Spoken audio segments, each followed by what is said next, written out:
ಭಾಗ್ಯವನ್ನ ನಮ್ಮೆಲ್ಲರಿಗೆ ದಯಪಾಲಿಸಿ ಕೊಡಬೇಕಾಗಿ ಪ್ರಭು ಯೇಸು ಸ್ವಾಮಿ ಹೆಸರಿನಲ್ಲಿ ಅತಿ ವಿನಯದಿಂದ ತಾಳ್ಮೆಯಿಂದ ಕೇಳಿಕೊಳ್ಳುತ್ತೇನೆ ಸ್ವಾಮಿ. ಆಮೇನ್. ನಮ್ಮನ್ನು ಪ್ರಾರ್ಥನೆಯಲ್ಲಿ ಮುನ್ನಡೆಸಿದ ಹಿರಿಯರಿಗೆ ಧನ್ಯವಾದಗಳನ್ನ ಸಲ್ಲಿಸ್ತೇನೆ. ಈ ಒಂದು ಸಮಯದಲ್ಲಿ ಸಹೋದರಿ ವರಲಕ್ಷ್ಮಿ ಅವರು ವಿಶೇಷ ಗೀತೆಯನ್ನ ಹಾಡುವವರಾಗಿದ್ದಾರೆ.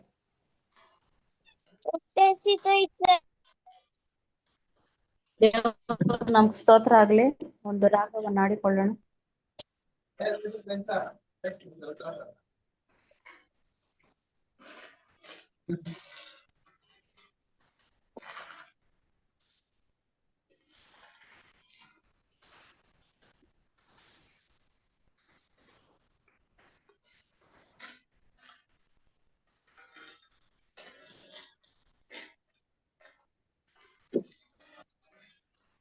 ಶುದ್ಧನು ದೇವನು ಧ್ಯಾನಿಸಿರಿ, ಪರಿಶುದ್ಧನು ದೇವರು ಧ್ಯಾನಿಸಿರಿ. ಶುದ್ಧನು ದೇವರು ಧ್ಯಾನಿಸಿರಿ, ಪರಿಶುದ್ಧನು ದೇವರು ಧ್ಯಾನಿಸಿರಿ. ಶುದ್ಧನು ಶುದ್ಧನು ಶುದ್ಧನು ಅನ್ನುತ್ತಾ, ಶುದ್ಧನು ಶುದ್ಧನು ಶುದ್ಧನು ಅನ್ನುತ್ತಾ, ಶುದ್ಧನ ಪಾಡಿದರೈ. ಶುದ್ಧನು ದೇವರು ಧ್ಯಾನಿಸಿರಿ, ಪರಿಶುದ್ಧನು ದೇವರು ಧ್ಯಾನಿಸಿರಿ. ಪಾಪವನೆಂದಿಗೂ ಯೇಸುವನ್ನು ಬಡ ಪಾಪಿಯ ಪ್ರೀತಿಯ ಮಾಡುವನು. ಪಾಪವನೆಂದಿಗೂ ಯೇಸುವನ್ನು ಬಡ ಪಾಪಿಯ ಪ್ರೀತಿಯ ಮಾಡುವನು. ಪಾಪದ ಶಾಪವ ಶಿಲುಬೆಯ ತೀರಿಸಿ, ಪಾಪದ ಶಾಪವ ಶಿಲುಬೆಯ ತೀರಿಸಿ, ಪಾಪಿಯ ನರಕದಿಂದ ಬಿಡಿಸುವನೈ. ಶುದ್ಧನು ದೇವರು ಧ್ಯಾನಿಸಿರಿ, ಪರಿಶುದ್ಧನು ದೇವರು ಧ್ಯಾನಿಸಿರಿ. ನೀತಿವಂತರನ್ನು ಕಾಯುವನು, ಅತಿ ಪ್ರೀತಿ ಭಾವದಿಂದ ನೋಡುವನು.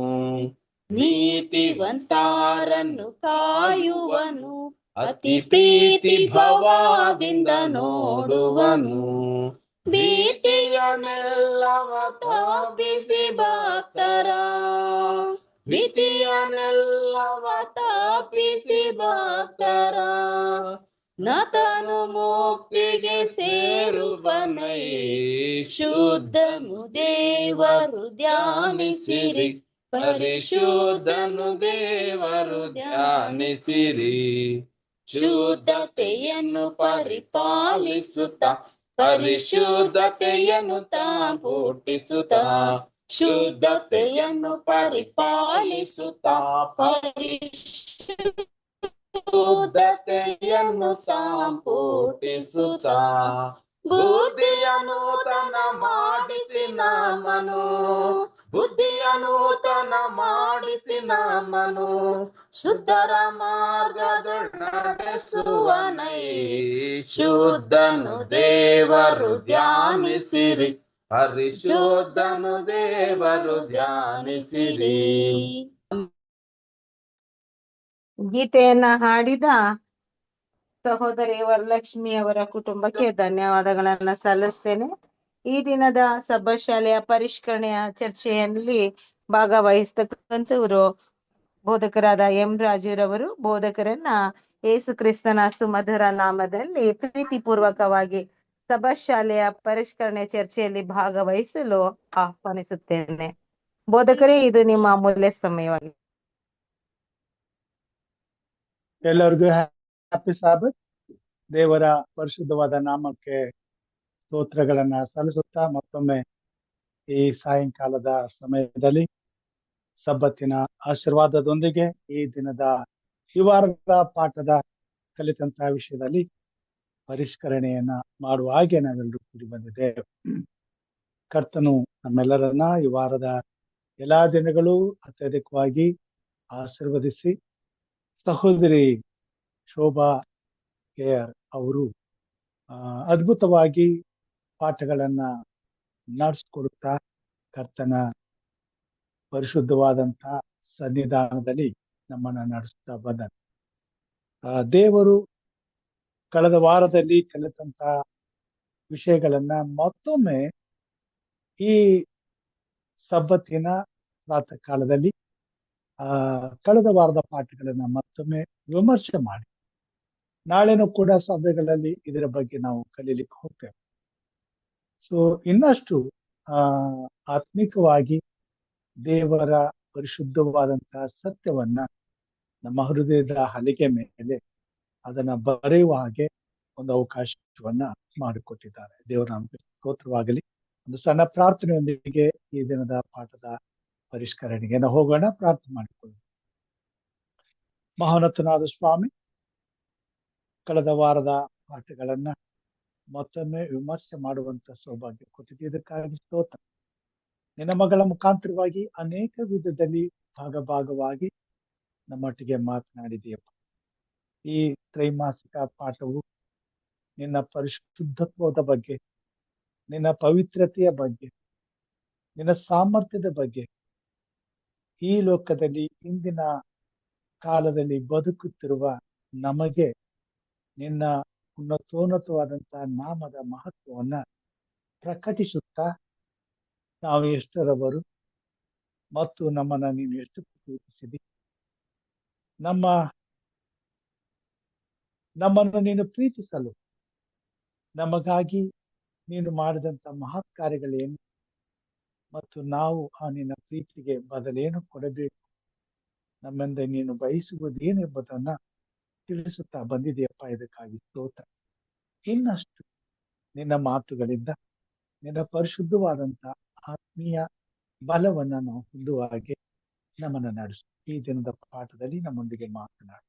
ಯೇಸು ಸ್ವಾಮಿ ಹೆಸರಿನಲ್ಲಿ ತಾಳ್ಮೆಯಿಂದ ವಿನಯದಿಂದ ಬೇಡಿದ್ದೇನೆ ಕರ್ತನೆ, ಆಮೆನ್. ದೇವ ನಾಮ ಸ್ತೋತ್ರವಾಗಲಿ. 8ನೇ ಪಾಠ ನಾವು ಈ ವಾರದಲ್ಲಿ ಕಲ್ತ್ವಿ.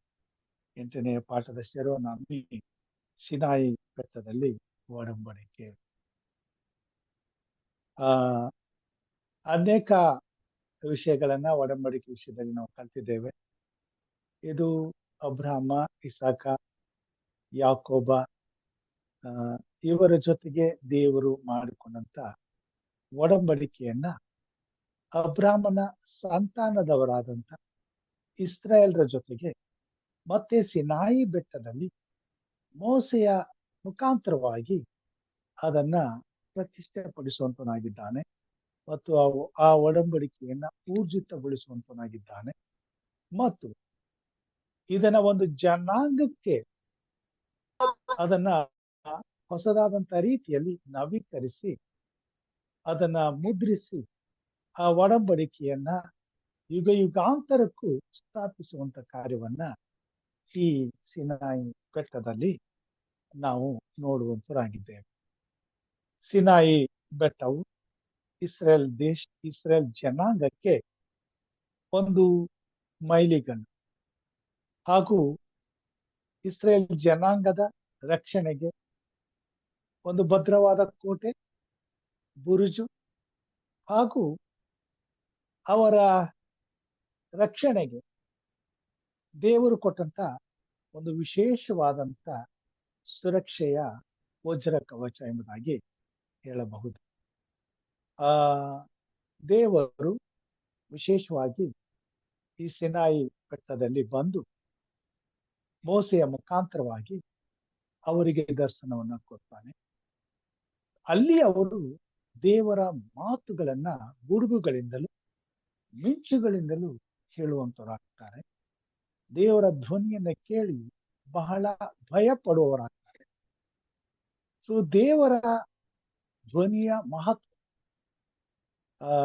ಏನೆಂಬುದನ್ನ ಅವರು ಗ್ರಹಿಸ್ಕೊಳ್ತಾರೆ.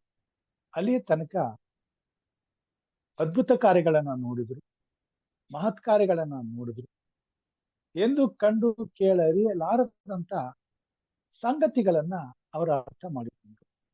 ದೇವರ ಮಾತುಗಳು ಎಷ್ಟು ಗಂಭೀರವಾದದ್ದು ಎಂಬುದನ್ನ ಅವರು ಆ ಅಲ್ಲಿ ಸಿನಾಯಿ ಬೆಟ್ಟದಲ್ಲಿ ಅವರು ಆ ಕೇಳುವಂತವರಾಗಿದ್ದಾರೆ. ಅದನ್ನ ದಾವೀದನು 29ನೇ ಕೀರ್ತನೆಯಲ್ಲಿ ಬರೀತಾರೆ.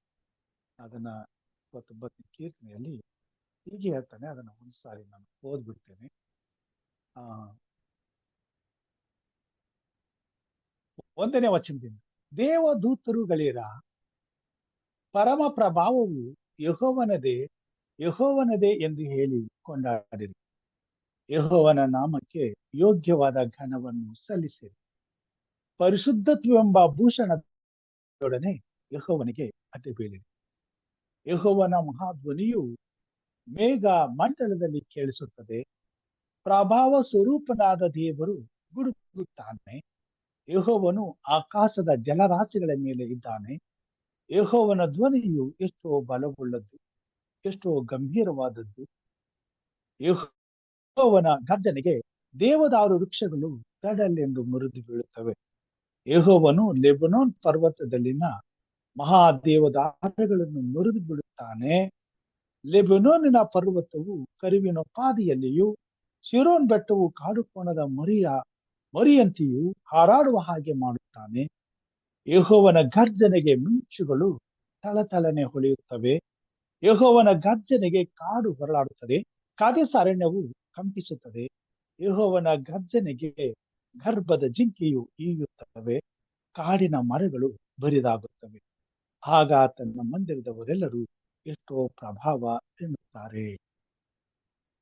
ಸಿನಾಯಿ ಬೆಟ್ಟದಲ್ಲಿ ಆದಂತ ಅನುಭವ ದಾವೀದನು ಇಲ್ಲಿ 29ನೇ ಕೀರ್ತನೆಯಲ್ಲಿ ಹೇಗಿತ್ತು ಎಂಬುದನ್ನ ವಿವರಣೆ ಮಾಡ್ತಕ್ಕಂಥದ್ದಾಗಿದ್ದಾರೆ. ಇದನ್ನ ಶುಕ್ರವಾರದ ಈ ದಿನದ ಪಾಠದಲ್ಲಿ ಶ್ರೀಮತಿ ವೈಟಮ್ನವರು ಅದನ್ನ ಹೀಗೆ ವರ್ಣಿಸ್ತಾರೆ. The law given to Israel ಎಂಬ ಅಧ್ಯಾಯದಲ್ಲಿ ಹೀಗೆ ತಿಳಿಸಲಾಗಿದೆ. ಪುಸ್ತಕದಲ್ಲಿ ದೇವರು ಉನ್ನತೋನ್ನತನು ಅಗಮ್ಯನೂ ಆಗಿದ್ದಾನೆ. ಈ ಕಾರಣದಿಂದ ಆತನು ಸಿನಾಯಿ ಬೆಟ್ಟದಲ್ಲಿ 10 ಆಜ್ಞೆಗಳನ್ನು ಬೋಧಿಸಲಿಕ್ಕೆ ಬೆಂಕಿಯಲ್ಲಿ ಇಳಿದು ಬಂದಾಗ ಬೆಟ್ಟವೆಲ್ಲ ಬಹಳವಾಗಿ ಕಂಪಿಸಿತು.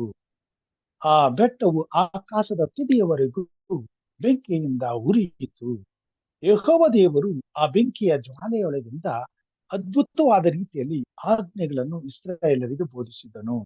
ದೇವರ ಆರಾಧನೆಗೆ ಸಂಬಂಧಪಟ್ಟವುಗಳೆಲ್ಲವನ್ನು ಅತ್ಯಂತ ಗಂಭೀರದಿಂದಲೂ ಹಾಗೂ ಭಯ ಭಕ್ತಿಯಿಂದಲೂ ನಡೆಸಬೇಕೆಂದು ಆ ದೃಶ್ಯವು ಇಸ್ರಾಯೇಲರ ಮೇಲೆ ಬಹಳ ಪರಿಣಾಮ ಉಂಟು ಮಾಡಿತು. ಇಲ್ಲಿ ಸಿನಾಯಿ ಬೆಟ್ಟದಲ್ಲಿ ದೇವರು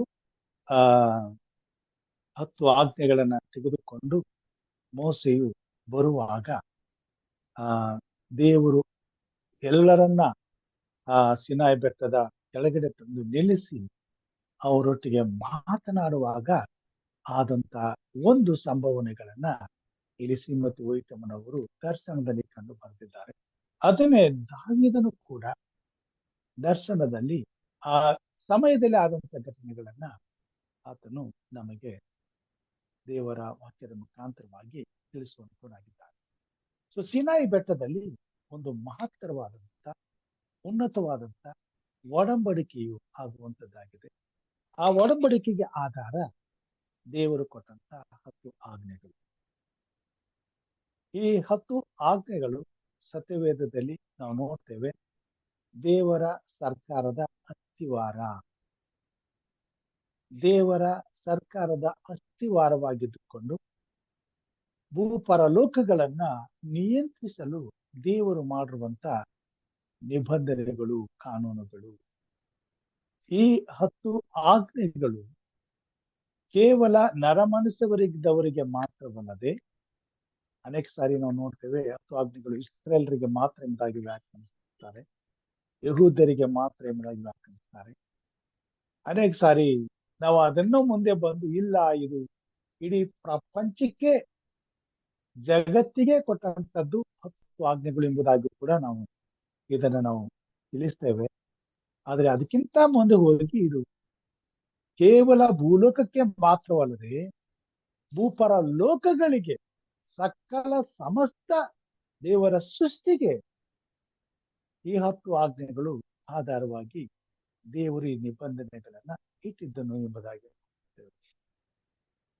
ಈ 10 ಆಜ್ಞೆಗಳು ಕೇವಲ ಆತನ ಸೃಷ್ಟಿಗೆ ಮಾತ್ರ ಸೀಮಿತವಾಗಿರಲಿಲ್ಲ, ಅದು ಆತನಿಗೂ ಕೂಡ ಬದ್ಧವಾಗಿತ್ತು ಅನ್ನೋದನ್ನ ಯೇಸು ಕ್ರಿಸ್ತನು ಈ ಲೋಕಕ್ಕೆ ಬಂದು ಈ 10 ಆಜ್ಞೆಗಳನ್ನ ಕೈಕೊಂಡು ನಡೆಯುವುದರ ಮುಖಾಂತರವಾಗಿ ತಂದೆಯಾದ ದೇವರಿಗೆ ವಿಧೇಯರಾಗುವುದು ಹೇಗೆ ಎಂಬುದನ್ನು ಮತ್ತು ಈ 10 ಆಜ್ಞೆಗಳನ್ನ ಕೈಕೊಂಡು ನಡೆಯಲು ಹೇಗೆ ಸಾಧ್ಯ ಎಂಬುದನ್ನು ನಮಗೆ ತಿಳಿಸಿಕೊಟ್ಟಿರುವುದನ್ನ ನಾವು ನೋಡುವಂತರಾಗಿದ್ದೇವೆ. ಸೊ ಈ 10 ಆಜ್ಞೆಗಳು ಕ್ರಿಸ್ತನು ಬಂದು ಈ ಲೋಕದಲ್ಲಿ ಈ 10 ಆಜ್ಞೆಗಳಿಗೆ ವಿಧೇಯರಾಗಿದ್ದನು ಅಂದ್ಮೇಲೆ ಯೇಸು ಕ್ರಿಸ್ತನೇ ಈ 10 ಆಜ್ಞೆಗಳಿಗೆ ವಿಧೇಯನಾಗಿದ್ದಾನೆ ಎಂಬುದಾಗಿ ಹೇಳುವಾಗ ದೇವರಿಗೂ ಕೂಡ ಅದು ಬದ್ಧವಾಗಿತ್ತು. ಆತನು ಸಹ ಆ ಆಜ್ಞೆಗಳಿಗೆ ಬದ್ಧನಾಗಿದ್ದನು.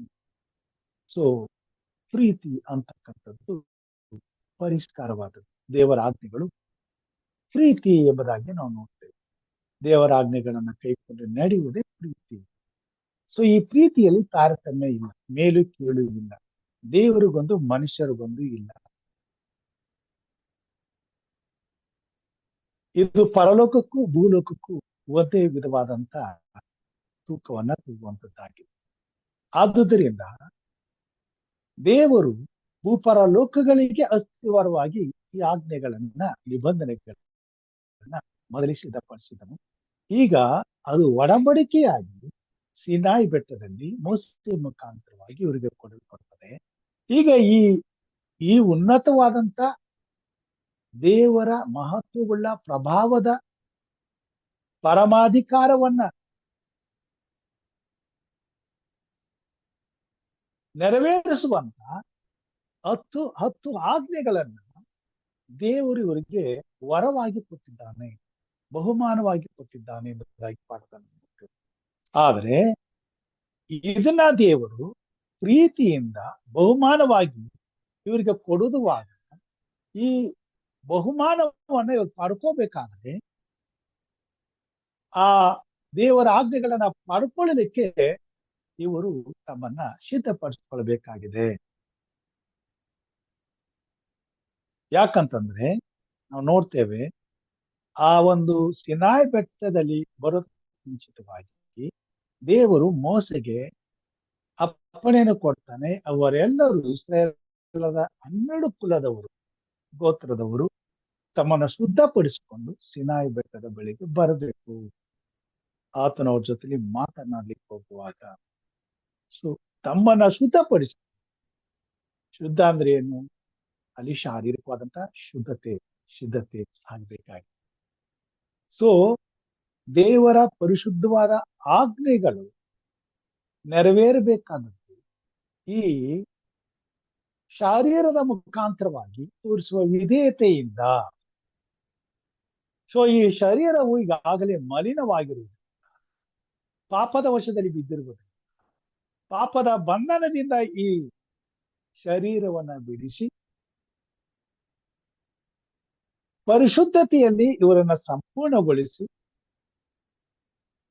ದೇವರ ಸಾಮೀಪ್ಯಕ್ಕೆ, ಕ್ರಿಸ್ತನ ಸಾರೂಪ್ಯಕ್ಕೆ ನಡೆಸುವುದಕ್ಕಾಗಿ ದೇವರು ತಾನು ತನ್ನ ಕೃಪೆಯಿಂದ ಮನುಷ್ಯರನ್ನ ತನ್ನ ಮಟ್ಟಕ್ಕೆ ತರುವುದಕ್ಕೋಸ್ಕರ ಬಿದ್ದು ಹೋಗಿರ್ತಕ್ಕಂಥ, ಪಾಪದ ನಿಮಿತ್ತ ಪಾತಾಳದಲ್ಲಿ ಬಿದ್ದು ಹೋಗಿರ್ತಕ್ಕಂಥ ಮನುಷ್ಯನನ್ನ ಮೇಲೆತ್ತಿ ತನ್ನ ಸಮಕ್ಕೆ, ತನ್ನ ಸಾನ್ನಿಧ್ಯಕ್ಕೆ, ತನ್ನ ಎದುರು ನಿಲ್ಲಿಸುವುದಕ್ಕೆ, ತನಗೆ ಸಮಾನವನ್ನಾಗಿ ಮಾಡುವುದಕ್ಕೆ, ಸಮಾನರನ್ನಾಗಿ ಮಾಡುವುದಕ್ಕೆ ದೇವರು ಇವರನ್ನ ಸಿದ್ಧಪಡಿಸುವುದಕ್ಕೋಸ್ಕರ ದೇವರು ತಾನೇ ಪ್ರೀತಿಯಿಂದ ನಿಯೋಜಿಸಿದಂತ ಪರಿಶುದ್ಧವಾದಂತ ಆಜ್ಞೆಗಳು. ಈ ಆಜ್ಞೆಗಳು ಮಾನವನಿಗೆ ದೇವರ ಪರಿಪೂರ್ಣವಾದಂತ ಪರಿಶುದ್ಧತೆಯಲ್ಲಿ ಪಾಲು ಹೊಂದಲಿಕ್ಕೆ ಕೊಟ್ಟಿರುವಂತ ಉಚಿತಾರ್ಥವಾದಂತ ವರ ಅಥವಾ ಬಹುಮಾನ ಎಂಬುದಾಗಿ ನಾವು ನೋಡ್ತೇವೆ. ದೇವರ ಆಜ್ಞೆಗಳನ್ನು ದೇವರು ಕೊಡದೆ ಹೋಗಿದ್ದಾರೆ. ಇಸ್ರೇಲರು ಮಾತ್ರವಲ್ಲ, ಮನುಕುಲದವರೆಲ್ಲರೂ ಸಹ ಪಾಪವೇನೆಂಬುದು ಗೊತ್ತಿಲ್ಲದೆ ಪಾಪದಿಂದ ಹೊರಗಡೆ ಬರಲಿಕ್ಕೆ ಸಾಧ್ಯ ಆಗ್ತಿರ್ಲಿಲ್ಲ. ಮತ್ತು ಇದು ಪಾಪ ಅಂತ ತಿಳಿದು ಅದನ್ನ ಬಿಟ್ಟು ತಮ್ಮನ್ನ ಪ್ರತ್ಯೇಕಪಡಿಸಿಕೊಂಡು ಪಾಪಕ್ಕೆ ವಿರುದ್ಧವಾದಂತಹ ನೀತಿಯ ಜೀವಿತ ಏನೆಂಬುದನ್ನ ತಿಳ್ಕೊಳ್ಳಿಕ್ಕೆ ಸಾಧ್ಯ ಆಗ್ತಿರ್ಲಿಲ್ಲ. ಮತ್ತು ನೀತಿಯ ಜೀವಿತ ಏನೆಂಬುದನ್ನ ಅರ್ಥ ಮಾಡಿಕೊಂಡು ಅದನ್ನ ಕೈಕೊಂಡು ನಡೆಯುವುದರ ಮುಖಾಂತರವಾಗಿ ದೇವರ ಆಜ್ಞೆಗಳನ್ನ ಕೈಕೊಂಡು ನಡೆಯಲಿಕ್ಕೆ ಸಾಧ್ಯ ಆಗ್ತಿರ್ಲಿಲ್ಲ. ಆದುದರಿಂದ ಪಾಪವೆಂಬ ಕತ್ತಲೆಯಲ್ಲಿ ಮುಳುಗು ಹೋಗಿದ್ದಂತ ಲೋಕದ ಜನರಿಗೆ ಪಾಪದ ಬಂಧನದ ಸಂಬಳ ಮರಣದ ದಾಸತ್ವದಿಂದ ಲೋಕದ ಸಕಲ ಕುಲ ಭಾಷೆ ಪ್ರಜೆ ಜನಾಂಗಗಳನ್ನ ಬಿಡಿಸಿಕೊಳ್ಳುವುದಕ್ಕೋಸ್ಕರ ಸ್ವಾಮಿ ಕತ್ತಲೆಯಲ್ಲಿ ಬೆಳಕಾಗಿ ಇವರ ಪಾಪವೇನೆಂಬುದನ್ನ ತಿಳಿಸಿಕೊಡುವುದಕ್ಕಾಗಿ ದೇವರ ಪರಿಶುದ್ಧವಾದ ಆಜ್ಞೆಗಳನ್ನ ಇವರಿಗೆ ಕೊಡಬೇಕಾಗಿದೆ. ಈ ಆಜ್ಞೆಗಳನ್ನ ಇವರು ಸ್ವೀಕಾರ ಮಾಡ್ಕೋಬೇಕಾಗಿದೆ. ಈ ಆಜ್ಞೆಗಳನ್ನ ಸ್ವೀಕಾರ ಮಾಡ್ಕೋಬೇಕಾದ್ರೆ ಅದಕ್ಕಾಗಿ ತಮ್ಮನ್ನ ಸಿದ್ಧಪಡಿಸ್ಕೊಳ್ಬೇಕಾಗಿದೆ. ಸೊ ಅದರಿಂದ ದೇವರು ಸೀನಾಯಿ ಬೆಟ್ಟಕ್ಕೆ ಬರುವುದಕ್ಕಿಂತ ಮುಂಚಿತವಾಗಿ ಇವರನ್ನ ಸಿದ್ಧ ಮಾಡ್ಲಿಕ್ಕೆ ಮೋಸಗೆ ಆಗ್ತಾನೆ. ಇವರು ಆ ಸೀನಾಯಿ ಬೆಟ್ಟಕ್ಕೆ ಹೋಗುವಾಗ ತಮ್ಮನ್ನು ಸಿದ್ಧ ಮಾಡ್ಕೊಂಡು ಅಲ್ಲಿ ಹೋಗ್ಬೇಕಾಗ್ತದೆ. ಇಲ್ಲಿ ಈ ಪಾಠದಲ್ಲಿ ಅನೇಕ ಸತ್ಯವನ್ನ ನಾವು ತಿಳಿದ್ವಿ. ಸೀನಾಯಿ ಬೆಟ್ಟದಲ್ಲಿ ದೇವರು ಇವರನ್ನ ಆ ಒಂದು ತನ್ನ ಪರಿಶುದ್ಧವಾದಂತ ಆ ಪರ್ವತದ ಬಳಿಗೆ ಅವರನ್ನ ತಂದು ನಿಲ್ಲಿಸಬೇಕಾದ್ರೆ, ಸೀನಾಯಿ ಬೆಟ್ಟ ಅಂತ ಹೇಳುವಾಗ ಸತ್ಯವೇದದಲ್ಲಿ ನಾವು ಕಲ್ತೀವಿ ಕಳೆದ ಪಾಠಗಳಲ್ಲಿ, ಇದು ಚಿಯನ್ ಪರ್ವತ. ಯೆರೂಸಲೇಮ್ ಪಟ್ಟಣದಲ್ಲಿ ದೇವರ ಆಲಯವನ್ನು ಕಟ್ಟಲ್ಪಟ್ಟಂತ ದೇವರ ಆಲಯವಿದ್ದಂತ ಒಂದು ಸ್ಥಳ. ಸೊ ದೇವರ ನಿವಾಸವಾದಂತ ಸ್ಥಳ. ಹೀಗೆ ದೇವರ ಪ್ರಸನ್ನತೆ, ದೇವರು ಇರುವಂತ ಸ್ಥಳ. ಸೊ ಇದು ಪರಲೋಕವನ್ನ ಸೂಚಿಸುತ್ತದೆ. ಸೊ ಇಲ್ಲಿಗೆ ಪರಲೋಕಕ್ಕೆ ಸನ್ನಿಧಾನಕ್ಕೆ, ತನ್ನ ಸನ್ನಿಧಾನಕ್ಕೆ ಇವ್ರು ನಡೆಸಬೇಕಾದ್ರೆ ಇಸ್ರೇಲ್ ಜನಾಂಗವು ತಮ್ಮನ್ನ ಶುದ್ಧ ಮಾಡಿಕೊಂಡು ಸಿದ್ಧಪಡಿಸಿಕೊಂಡು ಹೋಗ್ಬೇಕಾಗಿತ್ತು. ಸೊ ಈ ಕೊನೆ ಕಾಲದಲ್ಲಿ ಇರ್ತಕ್ಕಂಥ ದೇವ ಜನರು, ಮಾನವರು ದೇವರ ಪರಿಶುದ್ಧವಾದಂತಹ ಪರಲೋಕದ ಸನ್ನಿಧಾನವನ್ನ ಮುಟ್ಟಬೇಕಾದ್ರೆ ಈ ಲೋಕದಲ್ಲಿ ನಮ್ಮನ್ನ ಸಿದ್ಧಪಡಿಸಿಕೊಳ್ಳಬೇಕೆಂಬುದನ್ನ ಇಲ್ಲಿ ತಿಳಿಸುವಂತದ್ದಾಗಿದೆ. ಆ ಸಿದ್ಧಪಡಿಸುವಿಕೆ ಶುದ್ಧರಾಗ್ತಕ್ಕಂಥದ್ದು ಪರಿಶುದ್ಧತೆಯಲ್ಲಿ ಪಾಲು ಹೊಂದತಕ್ಕಂಥದ್ದು. ಸೊ ಅದಕ್ಕೆ ನಮ್ಮ ಪಾಪವನ್ನ ತೊಳೆದುಕೊಳ್ಳಲು ಆ ಪರಿಶುದ್ಧತೆಯಲ್ಲಿ ಪಾಲು ಹೊಂದುವುದಕ್ಕೆ ಸಿದ್ಧರಾಗಿ ನಾವು ಅಲ್ಲಿಗೆ ಬರಬೇಕು. ಅಂದ್ರೆ ದೇವರ ಆಜ್ಞೆಗಳು ನಮ್ಮನ್ನ ಪರಿಶುದ್ಧತೆಯಡೆಗೆ ಕರ್ಕೊಂಡು ಹೋಗುವಾಗ ಅದಕ್ಕೆ ನಮ್ಮ ಮನಸ್ಸು, ಶರೀರ, ಆತ್ಮ, ಪ್ರಾಣ ಇವುಗಳು ಸಿದ್ಧರಾಗಿರ್ಬೇಕು. ಅದನ್ನೇ ಪೌಲನು ಹೇಳ್ತಾನೆ ಕೊರಿಂಥದವರ ಪತ್ರಿಕೆ 7ನೇ ಅಧ್ಯಾಯದಲ್ಲಿ, ನಮ್ಮ ಶರೀರ ಆತ್ಮಗಳ ಕಲ್ಮಶಗಳನ್ನ ಶುಚಿಗೊಳಿಸಿಕೊಳ್ಳೋಣ ಎಂಬುದಾಗಿ. ಸೊ ಇಲ್ಲಿ ದೇವರು ಇವರನ್ನ ಆ ಸೀನಾಯಿ ಬೆಟ್ಟಕ್ಕೆ ನಡೆಸ್ಕೊಂಡು ಹೋಗುವಾಗ ಇವರು ತಮ್ಮನ್ನ ಶುದ್ಧ ಮಾಡಿಕೊಂಡು ದೇವರ ಪರಿಶುದ್ಧವಾದ ಆಜ್ಞೆಗಳನ್ನ ಇವರು ಪಡ್ಕೊಳ್ಳೋದಕ್ಕಾಗಿ ಅಲ್ಲಿಗೆ ಬರಬೇಕಾಗಿ.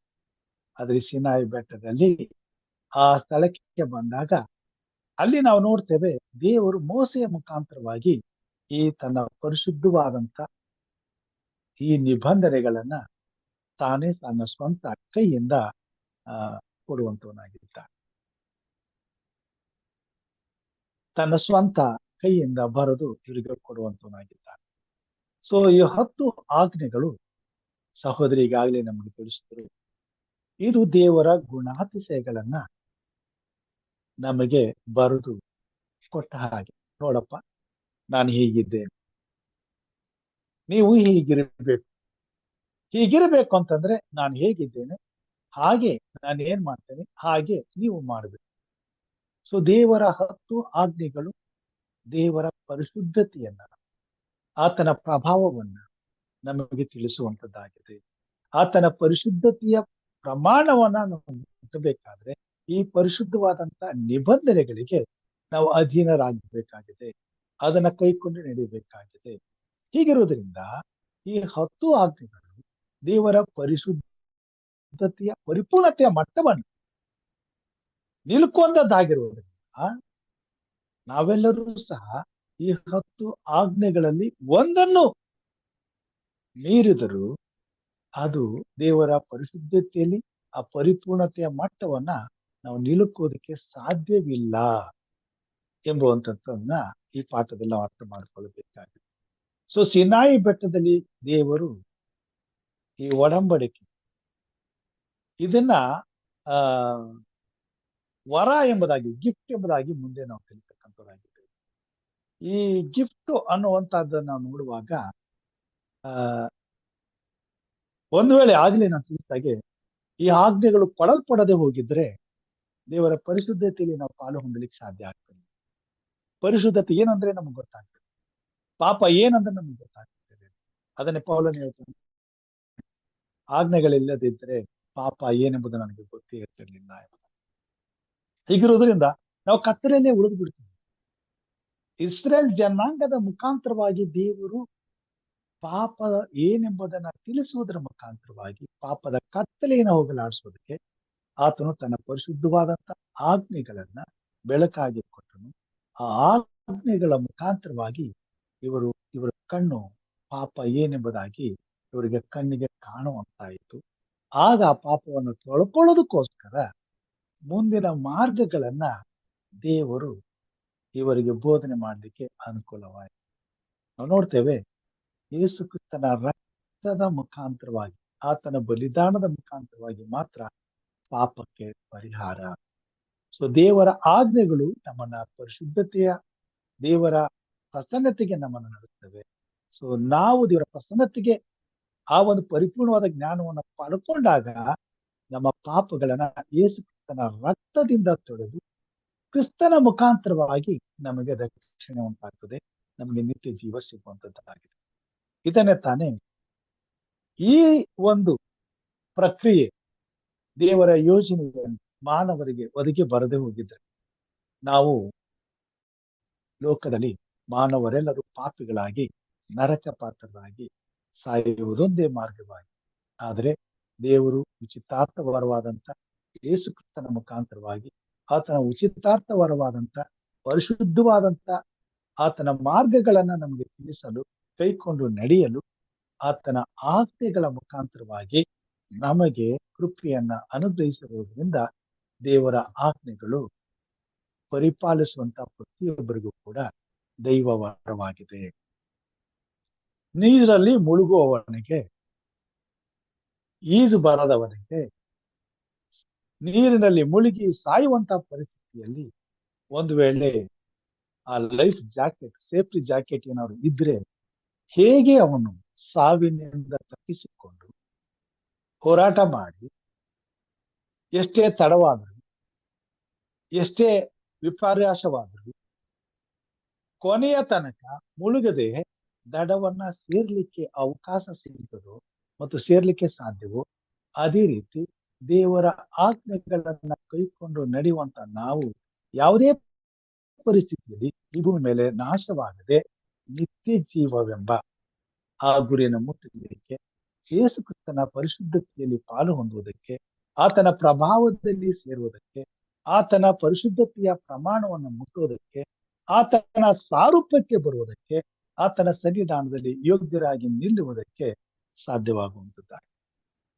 ಆದುದರಿಂದಲೇ ತಾನೇ ದೇವರ ಆಜ್ಞೆಗಳು ಮನುಷ್ಯನಿಗೆ ಬಹಳ ಪ್ರಾಮುಖ್ಯವಾಗಿದೆ. ಒಂದು ವೇಳೆ ಇದನ್ನ ನಾವು ಮರೆತು ಬಿಟ್ರೆ ಅಥವಾ ಇದನ್ನ ನಾವು ತಿರಸ್ಕರಿಸಿದ್ರೆ ಅಥವಾ ಆಲಸ್ಯ ಮಾಡಿದ್ರೆ ಯಾವುದೇ ವಿಷಯದಲ್ಲಿ ನಮಗೆ ನಿತ್ಯ ಜೀವದ ಬಾಧ್ಯತೆಯನ್ನ ಯಾವುದೇ ಸಮಯದಲ್ಲಿ ಕಳ್ಕೊಳ್ಳಿಕ್ಕೆ ಸಾಧ್ಯತೆ ಉಂಟು ಎಂಬುದಾಗಿ ನಾವು ನೋಡ್ತೇವೆ. ನಮಗೆ ಭಯಂಕರವಾದಂತ ಅಂತ್ಯವನ್ನ ದೇವರ ಆಜ್ಞೆಗಳನ್ನ ಮೀರುವುದರಿಂದ ನಾವು ಬರಮಾಡ್ಕೊಳ್ತೇವೆ ಎಂಬುದನ್ನ ನಾವು ನೋಡುವಂತರಾಗಿದ್ದೇವೆ. ದೇವರ ಆಜ್ಞೆಗಳ ಬಗ್ಗೆ ಈಗಾಗಲೇ ನಾವು ತಿಳ್ಕೊಂಡಿದ್ದೇವೆ. ದೇವರ 10 ಆಜ್ಞೆಗಳು. ಈ 10 ಆಜ್ಞೆಗಳು ದೇವರ ಚಿತ್ತವನ್ನ ಅನುಸರಿಸಿ ನಡೆಯುವುದಕ್ಕೆ, ದೇವರ ಮಹತ್ವವನ್ನ ಅರ್ಥ ಮಾಡಿಕೊಳ್ಳುವುದಕ್ಕೆ ನಮ್ಮನ್ನ ನಡೆಸುವಂತದ್ದಾಗಿದೆ. ಅದನ್ನ ಈ ಪಾಠದಲ್ಲಿ ನಾವು ನೋಡ್ತೇವೆ. ಆ ದೇವರ 10 ಆಜ್ಞೆಗಳಲ್ಲಿ ಮೊದಲನೇದಾಗಿ, ದೇವರು, ನಮ್ಮ ಸೃಷ್ಟಿಕರ್ತನಾದ ದೇವರ ವಿಶಿಷ್ಟವಾದ ಸ್ಥಾನವನ್ನು ಗೌರವಿಸಿ ರಕ್ಷಿಸಬೇಕು. ಆತನಿಗೆ ಸಮಾನವಾದ ರೀತಿಯಲ್ಲಿ ಯಾವುದೇ ವಿಧವಾದ ಸಾಂಕೇತಿಕವಾದ, ದೈಹಿಕವಾದ ವಿಗ್ರಹ ರೂಪವನ್ನು ಮಾಡಿಕೊಳ್ಳಬಾರದು. ಆತನನ್ನು ಬಿಟ್ಟು ಬೇರೆ ಯಾವುದೇ ಸೃಷ್ಟಿ ಮಾಡಲ್ಪಟ್ಟವುಗಳನ್ನು ಪೂಜಿಸಬಾರದು. ಎರಡನೇ ಆಜ್ಞೆಯನ್ನು ನೋಡ್ತೇವೆ. ಮೊದಲನೇದರಲ್ಲಿ, ನಮ್ಮ ಜೀವನದ ಎಲ್ಲಾ ಸಂದರ್ಭಗಳಲ್ಲಿಯೂ ದೇವರಿಗೆ ಮೊದಲನೆಯ ಹಾಗೂ ಉನ್ನತವಾದ ಸ್ಥಾನವನ್ನು ಕೊಡುವುದರ ಮೂಲಕ ಆತನನ್ನು ಭಯಭಕ್ತಿಯಿಂದ ಗೌರವಿಸುವುದು. ಉನ್ನತೋನ್ನತನಾದಂತ ದೇವರ ಪ್ರಭಾವಕ್ಕೆ ತಕ್ಕಂತೆ ಆತನನ್ನು ಗೌರವಿಸಬೇಕಾದದ್ದು. ಆತನು ಒಬ್ಬನೇ ದೇವರು, ಆತನಲ್ಲದೆ ಬೇರೆ ದೇವರಿಲ್ಲ ಎಂಬುದನ್ನ ಗ್ರಹಿಸಿಕೊಂಡು ಒಬ್ಬನೇ ದೇವರಾದಂತ ಆತನನ್ನೇ ಆರಾಧಿಸಲಿಕ್ಕೆ ನಮ್ಮನ್ನು ಒಪ್ಪಿಸಿಕೊಡುವಂಥದ್ದು. ಎರಡನೇದಾಗಿ, ಆತನಿಗೆ ಆ ಗೌರವ ತರದಂತೆ ಬೇರೆ ಇತರ ಯಾವುದನ್ನೇ ಆತನ ಸ್ಥಾನದಲ್ಲಿ ನಿಲ್ಲಿಸದೆ, ಆತನಿಗೆ ಕೊಡಬೇಕಾದಂತ ಗೌರವವನ್ನ ಇನ್ನಾರಿಗೂ ಕೊಡದೆ, ಅದನ್ನ ಸಹೋದರಿ ತಿಳಿಸಿದ್ರು. ಅದನ್ನ ನಮ್ಮ ಮಕ್ಕಳಿಗಾಗಲಿ, ಸಂಬಂಧಿಕರಿಗಾಗಲಿ, ಆಸ್ತಿಗಾಗಲಿ, ಐಶ್ವರ್ಯಕ್ಕಾಗಲಿ, ಅಥವಾ ನಾವು ಇಷ್ಟಪಡುವಂತ ವಸ್ತುವಿಗಾಗಲಿ, ಊಟಕ್ಕಾಗಲಿ, ಇದ್ಯಾವುದಕ್ಕೆ ಆಗಲಿ ನಾವು ಒಪ್ಪಿಸಿಕೊಡದೆ, ಇವುಗಳೆಲ್ಲಕ್ಕಿಂತ ಹೆಚ್ಚಾಗಿ ದೇವರೊಬ್ಬನನ್ನೇ ಪ್ರೀತಿಸುವುದು, ಆತನೊಬ್ಬನನ್ನೇ ಪ್ರೀತಿಸುವುದು ಅಂತ ಹೇಳುವಾಗ, ಇವುಗಳೆಲ್ಲವನ್ನ ಬದಿಗಿಟ್ಟು ತ್ಯಾಗ ಮಾಡಿ ದೇವರಿಗೆ ಸಲ್ಲಿಸಬೇಕಾದಂತ ಗೌರವವನ್ನ ಆತನಿಗೆ ಸಲ್ಲಿಸಲು ನಾವು ಸಿದ್ಧವಾಗಿರುವಂಥದ್ದು. ಮೂರನೇದಾಗಿ ನಾವು ನೋಡ್ತೇವೆ, ದೇವರ ಗುಣ, ಸ್ವಭಾವ, ಆತನ ಕೀರ್ತಿ, ಮಹಿಮೆಗಳನ್ನು, ಅಂದರೆ ಆತನ ನಾಮವನ್ನು ಭಯಭಕ್ತಿಯಿಂದ ಉಚ್ಚರಿಸಬೇಕು. ಯೆಹೋವನ ಹೆಸರನ್ನ ಅಯೋಗ್ಯ ಕಾರ್ಯಕ್ಕೆ ಎತ್ತಬಾರದೆಂದು ಹೇಳುವಾಗ, ಯಾವುದೇ ಸಮಯದಲ್ಲಿ ದೇವರ ಹೆಸರನ್ನ ಹೇಳುವಾಗ ಭಯದಿಂದ, ಭಕ್ತಿಯಿಂದ ನಾವು ನಡ್ಕೊಳ್ಬೇಕಾಗ್ತದೆ. ಯಾವುದೇ ಕಾರಣಕ್ಕೂ ಆಲಸ್ಯವಾದ ರೀತಿಯಲ್ಲಿ, ಉದಾಸೀನವಾದ ರೀತಿಯಲ್ಲಿ ದೇವರ ಹೆಸರನ್ನ ನಾವು ತೆಗೆದುಕೊಳ್ಳಬಾರದು. ಇದರಿಂದ ದೇವರಿಗೆ, ಆತನ ಗೌರವಕ್ಕೆ ಧಕ್ಕೆ ಬರ್ತದೆ ಎಂಬುದಾಗಿ ನಾವು ನೋಡ್ತೇವೆ. ನಾಲ್ಕನೇ ಆಜ್ಞೆ, ಸಬ್ಬತ್ ದಿನವನ್ನ ಆರಾಧನೆ ಮಾಡುವುದು. ಇದು ಭೂಪರಲೋಕಗಳಿಗೆ ಒಡೆಯನಾಗಿರ್ತಕ್ಕಂಥ ದೇವರ ಸಾರ್ವಭೌಮತ್ವವನ್ನು, ಆತನ ಸರ್ವಾಧಿಕಾರವನ್ನು, ಆತನ ಉನ್ನತೋನ್ನತವಾದಂತಹ ಪ್ರಭಾವವನ್ನು ಮನುಕುಲಕ್ಕೆ ನಿರಂತರವಾಗಿ ಆತನನ್ನ ಆರಾಧನೆ ಮಾಡಲು, ಆತನನ್ನು ಪ್ರೀತಿಸಲು, ಆತನನ್ನು ಗೌರವಿಸಲು ಕೊಟ್ಟುವಂತಹ ಆಜ್ಞೆ. ಇದು ಸದಾ ಕಾಲಕ್ಕೂ ದೇವರು ತನ್ನ ಮಹಿಮೆಗಾಗಿ ಪ್ರತಿಷ್ಠೆಪಡಿಸಿಕೊಂಡು ತನ್ನನ್ನು ಆರಾಧಿಸಲು ಕೊಟ್ಟಂತ ಪರಿಶುದ್ಧವಾದಂತ ಆಜ್ಞೆ.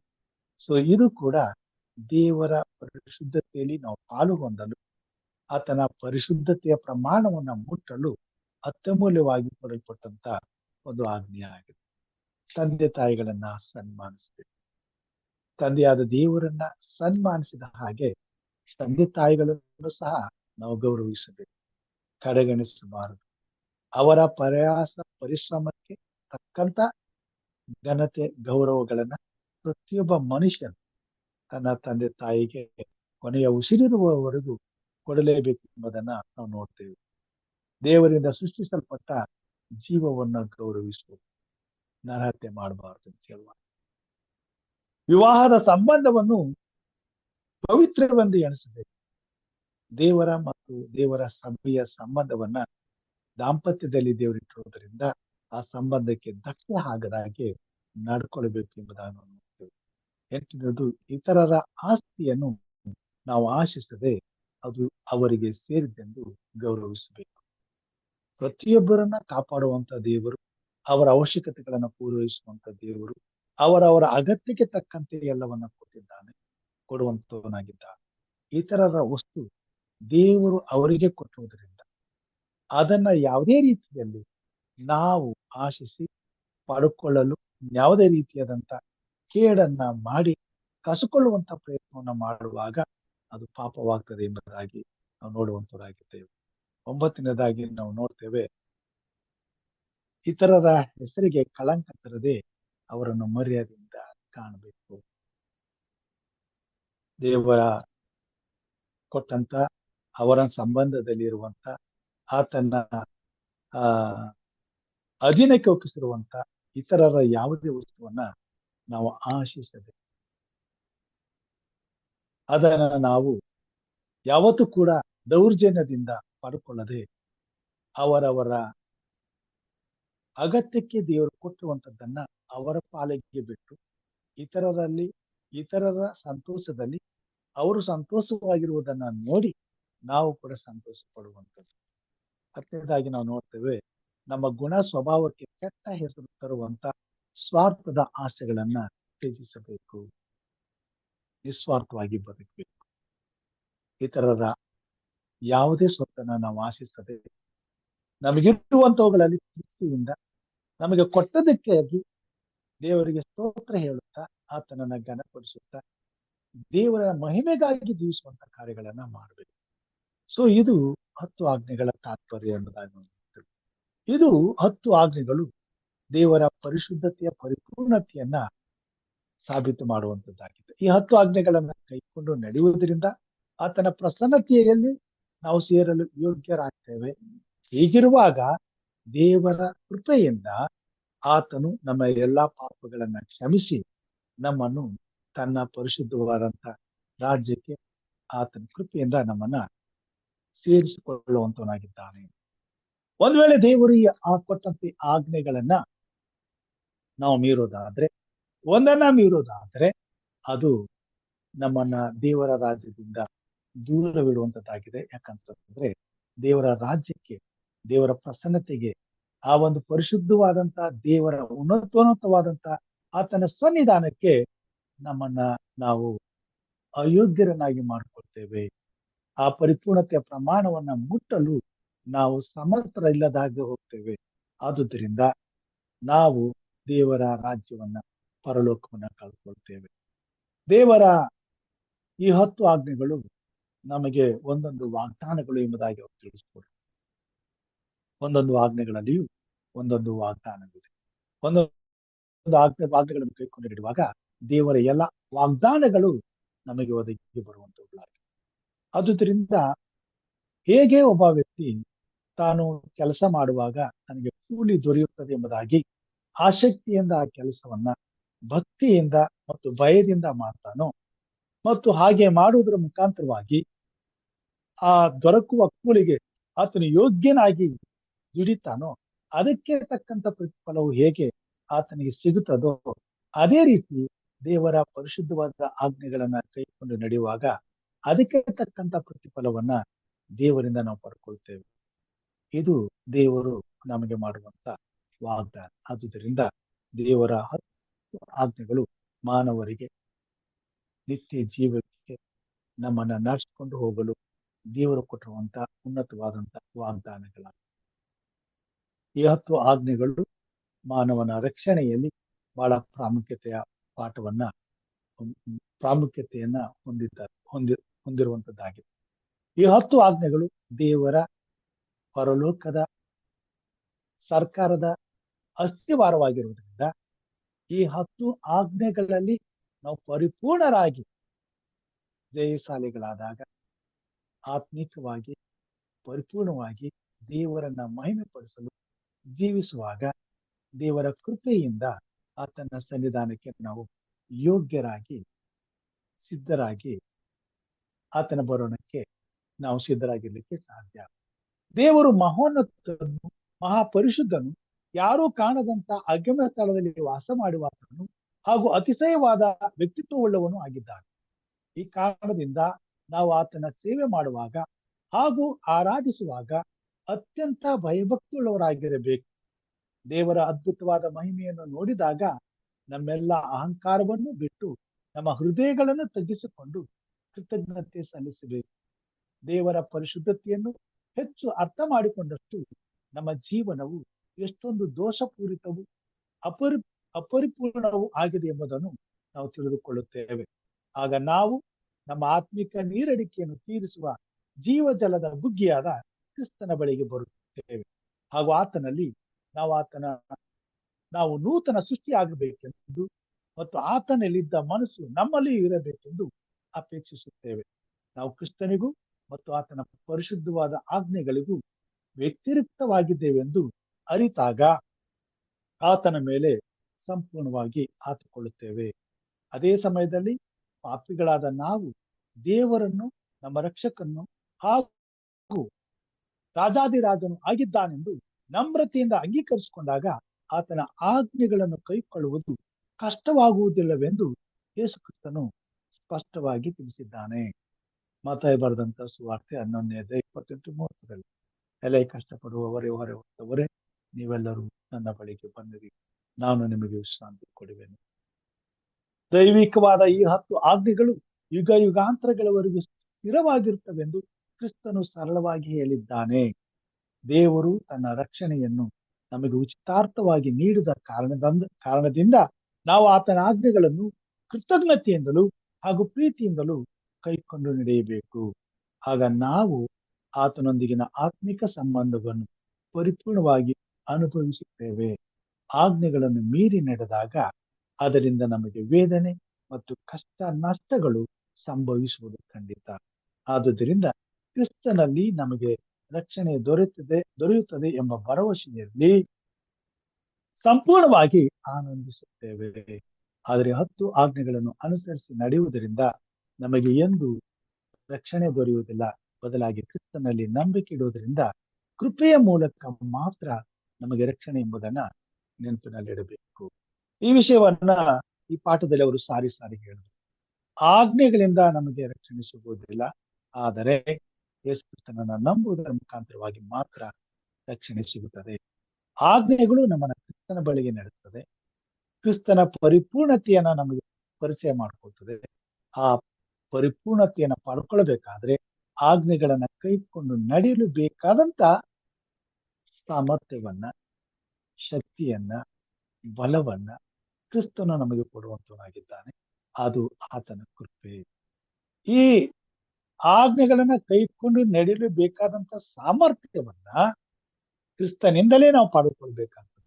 ಅದನ್ನೇ ಹಿರಿಯರಾದಂತ ಸ್ವಾಮಿ ಕ್ರಿಸ್ಟೋಫರ್ ಅವರು ಹೇಳುದು, ನಾನಿಲ್ಲದೆ ನೀವೇನು ಮಾಡ್ಲಿಕ್ಕೆ ಆಗುವುದಿಲ್ಲ ಅಂತ. ಆದುದರಿಂದ ದೇವರ ಆಜ್ಞೆಗಳನ್ನ ಕೈಕೊಂಡು ನಡಿಬೇಕಾದ್ರೆ ನಡೆಯುವುದಕ್ಕೆ ನಮ್ಮಲ್ಲಿ ಶಕ್ತಿ ಇಲ್ಲ. ಈಗ ಅದನ್ನ ಕೈಕೊಂಡು ನಡಿಬೇಕಾದ್ರೆ ನಾವು ಯಾರನ್ನ ಹಾಕೋಬೇಕು? ಕ್ರಿಸ್ತನನ್ನ ಹಾಕೋಬೇಕು. ಕ್ರಿಸ್ತನನ್ನ ಯಾಕೆ ಹಾಕೋಬೇಕು ಅಂತಂದ್ರೆ, ಕ್ರಿಸ್ತನು ನಮಗೋಸ್ಕರ ತಾನು ಈ ಲೋಕಕ್ಕೆ ಬಂದು ಈ 10 ಆಜ್ಞೆಗಳನ್ನ ಕೈಕೊಂಡು ನಡೆದಿದ್ದಾನೆ.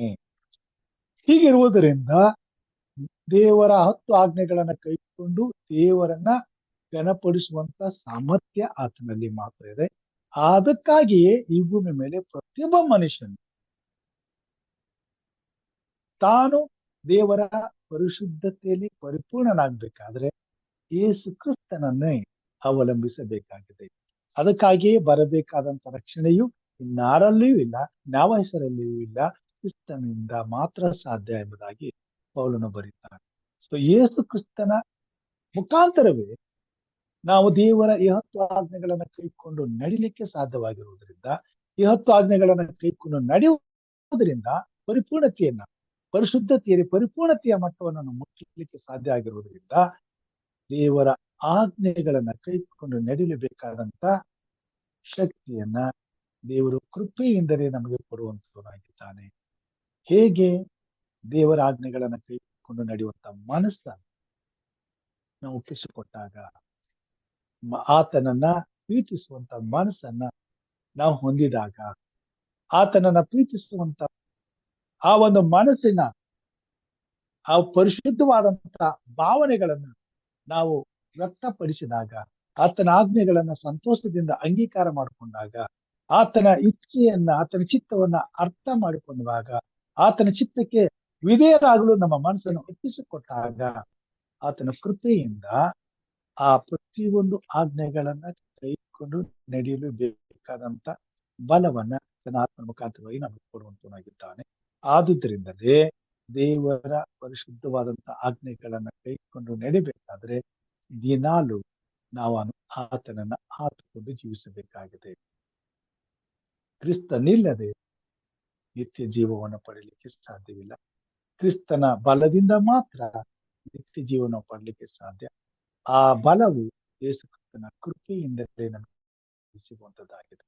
ನಮ್ಮ ಯಾವ ಪುಣ್ಯ ಕಾರ್ಯಗಳಿಂದ ಆಗಲಿ ಅಥವಾ ನಮ್ಮ ಯಾವುದೇ ಒಳ್ಳೆ ಕಾರ್ಯದಿಂದ ಆಗಲಿ, ನಮ್ಮ ಸಾಮರ್ಥ್ಯದಿಂದ ಆಗಲಿ ಆ ಪರಿಪೂರ್ಣತೆಯ ಮಟ್ಟವನ್ನು ಮುಟ್ಟಲಿಕ್ಕೆ ಸಾಧ್ಯವಿಲ್ಲ. ಕ್ರಿಸ್ತನ ಮುಖಾಂತರವಾಗಿ ಮಾತ್ರ ಅದು ಸಾಧ್ಯ. ದೇವರ ಆಜ್ಞೆಗಳನ್ನು ಕೈಕೊಂಡು ನಡೆಯುವುದರ ಮುಖಾಂತರವಾಗಿ ಯೇಸು ಕ್ರಿಸ್ತನ ಆ ಒಂದು ಸಾರೂಪ್ಯವನ್ನ ನಾವು ಧರಿಸಿಕೊಳ್ಳೋದಕ್ಕಾಗಿ ಕ್ರಿಸ್ತನೇ ನಮಗೆ ತನ್ನ ಕೃಪೆಯಿಂದ ಅದನ್ನು ನಮಗೆ ಒದಗಿಸಿಕೊಡುವಂತನಾಗಿದ್ದಾನೆ. ಆದುದರಿಂದ ನಮ್ಮ ರಕ್ಷಣೆಯ ಮೂಲ, ನಮ್ಮ ರಕ್ಷಣೆಯ ಭಾರ, ನಮ್ಮ ರಕ್ಷಣೆಯ ಪರಿಪೂರ್ಣವಾದಂತ ಒಂದು ಜವಾಬ್ದಾರಿಕೆ ಯೇಸು ಕ್ರಿಸ್ತನೇ ಆಗಿದ್ದಾನೆ. ಇದು ತಾನೇ ಈ ವಾರದ ಪಾಠದಲ್ಲಿ ನಾವು ಕಲಿತೇವೆ. ರಕ್ಷಕನಾದಂತ ಯೇಸು ಕ್ರಿಸ್ತನ ಸಾರೂಪ್ಯವನ್ನ ನಾವು ಪಡ್ಕೊಳ್ಳಬೇಕಾದ್ರೆ ದೇವರು ನಿಯೋಜಿಸಿದಂತ 10 ಆಜ್ಞೆಗಳನ್ನ ಕೈಕೊಂಡು ನಡೆಯುವುದರ ಮುಖಾಂತರವಾಗಿ ಆತನ ಕೃಪೆಗೆ ನಾವು ಪಾತ್ರರಾಗ್ತೇವೆ. ಆತನ ಕೃಪೆಗೆ ಪಾತ್ರರಾದಂತ ನಮಗೆ ಪ್ರತಿ ಒಂದು ಸಮಯದಲ್ಲಿಯೂ ದೇವರ ಆಜ್ಞೆಗಳನ್ನ ಕೈಕೊಂಡು ನಡಿಲಿಕ್ಕೆ ಬೇಕಾದಂತ ಸಾಮರ್ಥ್ಯವನ್ನ ದೇವರು ನಮಗೆ ಕೊಡ್ತಾನೆ. ಆಗ ಕ್ರಿಸ್ತನ ಬಲದಿಂದ ಪಾಪದಿಂದ ನಾವು ಸಂಪೂರ್ಣವಾಗಿ ಜಯಗಳಿಸಿ ಕ್ರಿಸ್ತನ ಸಾರೂಪ್ಯವನ್ನು ಪಡ್ಕೊಂಡವರಾಗಿ ದೇವರ ರಾಜ್ಯಕ್ಕೆ ಸಿದ್ಧರಾಗಲಿಕ್ಕೆ ಸಾಧ್ಯ ಆಗ್ತದೆ. ಸೊ ಕಲಿಬೇಕಾದಂತ ವಿಷಯಗಳನ್ನ, ಇನ್ನು ಅನೇಕ ವಿಷಯಗಳನ್ನ ನಾವು ಕಲಿಬೇಕಾಗಿದೆ. ಕಲಿಯೋಣ. ದೇವರು ನಮ್ಮನ್ನು ಆಶೀರ್ವಾದ ಮಾಡ್ಲಿ. ಈ ವಾರದ ಪಾಠದಲ್ಲಿ ಈ ಸಂಗತಿಗಳನ್ನ ನಾವು ಅರ್ಥ ಮಾಡಿಕೊಳ್ಳುವುದಕ್ಕೆ ದೇವರು ನಮಗೆ ಸಹಾಯ ಮಾಡಿದ್ದಾನೆ. ಅನೇಕ ಪ್ರಶ್ನೆಗಳಿವೆ. ಅದರಲ್ಲಿ ನಾಲ್ಕನೇ ಪ್ರಶ್ನೆಯನ್ನ ಈ ಸಮಯದಲ್ಲಿ ಚರ್ಚೆಗೆ ನಾನು ಕೇಳ್ಕೊಳ್ತೇನೆ. ಕ್ರಿಸ್ತನು 10 ಆಜ್ಞೆಗಳನ್ನು ಶಿಲುಬೆಯಲ್ಲಿ ಜಡಿದನು, ಅದು ರದ್ದಾಯಿತೆಂದು ಕ್ರೈಸ್ತರಲ್ಲಿ ಹೆಚ್ಚಿನವರು ನಂಬಿದ್ದಾರೆ. ಆದರೆ ನಿಜವಾಗಿಯೂ ಅವರು ಯಾವ ಆಜ್ಞೆಯು ರದ್ದಾಯಿತೆಂದು ಹೇಳುತ್ತಾರೆ? ಇದರ ಬಗ್ಗೆ ಸವಿಸ್ತಾರವಾಗಿ ನಮಗೂ ಗೊತ್ತು. ದೇವರ ಆಜ್ಞೆಗಳ ವಿಷಯದಲ್ಲಿರುವಂತ ಗೊಂದಲ, ಎಲ್ಲ ಆಜ್ಞೆಗಳನ್ನ ಎಲ್ಲರೂ ಕೂಡ ಅನುಸರಿಸಿ ನಡೆಯೋದಕ್ಕೆ ಸರ್ವಸಮ್ಮತವಾಗಿ. ಉದಾಹರಣೆ, ಮೂರ್ತಿ ಪೂಜೆ ಮಾಡಬಾರ್ದು ಒಪ್ಕೊಳ್ತಾರೆ, ಕದಿಬಾರ್ದು ಒಪ್ಕೊಳ್ತಾರೆ, ಸುಳ್ಳು ಹೇಳ್ಬಾರ್ದು ಒಪ್ಕೊಳ್ತಾರೆ, ತಂದೆ ತಾಯಿಗಳನ್ನ ಸನ್ಮಾನಿಸ್ಬೇಕು ಒಪ್ಕೊಳ್ತಾರೆ. ಆದ್ರೆ 10 ಆಜ್ಞೆಗಳಲ್ಲಿ ಗೊಂದಲವಾಗಿರ್ತಕ್ಕಂಥದ್ದು 4ನೇ ಆಜ್ಞೆ, ಸಬ್ಬತ್ತಿನದ ಆರಾಧನೆ. ಈ ವಿಷಯದಲ್ಲಿ ತಾನೇ ಈ ಲೋಕದಲ್ಲಿ ಕ್ರಿಸ್ತನನ್ನ ನಂಬಿರುವಂತ ಇತರ ಸಭೆಗಳವರು ಗೊಂದಲಕ್ಕೀಡಾಗಿದ್ದಾರೆ. ಈ ಗೊಂದಲವನ್ನ ಸಂಪೂರ್ಣವಾಗಿ ಸರಿಪಡಿಸೋದಕ್ಕೋಸ್ಕರವೇ ದೇವರು ಈ ಪರಿಶುದ್ಧವಾದಂತ ಯೋಜನೆಯನ್ನ ಅಂತ್ಯದ ದಿನಮಾನಗಳಲ್ಲಿ ದೇವರ ಸಭೆಯ ಮುಖಾಂತರವಾಗಿ ತಾನು ಪರಿಷ್ಕಾರವಾಗಿ ಪರಿಹರಿಸುವಂತ ಪ್ರಯತ್ನವನ್ನ ಮಾಡುವಂತನಾಗಿದ್ದಾನೆ. ಆದುದರಿಂದ ಸಬ್ಬತ್ತಿನದ ಮಹತ್ವವನ್ನ ಈ ಲೋಕದಲ್ಲಿ ಇತರರ ಎಲ್ಲಾ ಕ್ರೈಸ್ತ ಸಭೆಗಳು ಹಾಗೂ ದೇವರ ಪರಿಶುದ್ಧವಾದ ಆಜ್ಞೆಗಳ ವಿಚಾರವಾದಂತ ಸತ್ಯವನ್ನ ಲೋಕದ ಸಕಲ ಕುಲ ಭಾಷೆ ಪ್ರತಿ ಜನಾಂಗಗಳಿಗೂ ಸಾರಿ ಹೇಳಬೇಕಾದಂತ ಕರ್ತವ್ಯ ನಮಗಿದೆ. ಅದನ್ನ ಮಾಡ್ಲಿಕ್ಕೆ ಸ್ವಾಮಿ ನಮಗೆ ಸಹಾಯ ಮಾಡಲಿ. ದೇವರು ವಾಕ್ಯ ಭಾಗವನ್ನು ಆಶೀರ್ವಾದ ಮಾಡ್ಲಿ. ಇನ್ನು ಹೆಚ್ಚಿನ ವಿಷಯಗಳನ್ನ ಈ ಪಾಠದ ಕುರಿತಾಗಿ ನೀವು ಒಂದು ವೇಳೆ ಹಂಚಿಕೊಳ್ಳಲು ಇಷ್ಟಪಡುವುದಾದ್ರೆ, ಬಯಸುವುದಾದ್ರೆ ಈ ಸಮಯ ನಿಮ್ಮದು.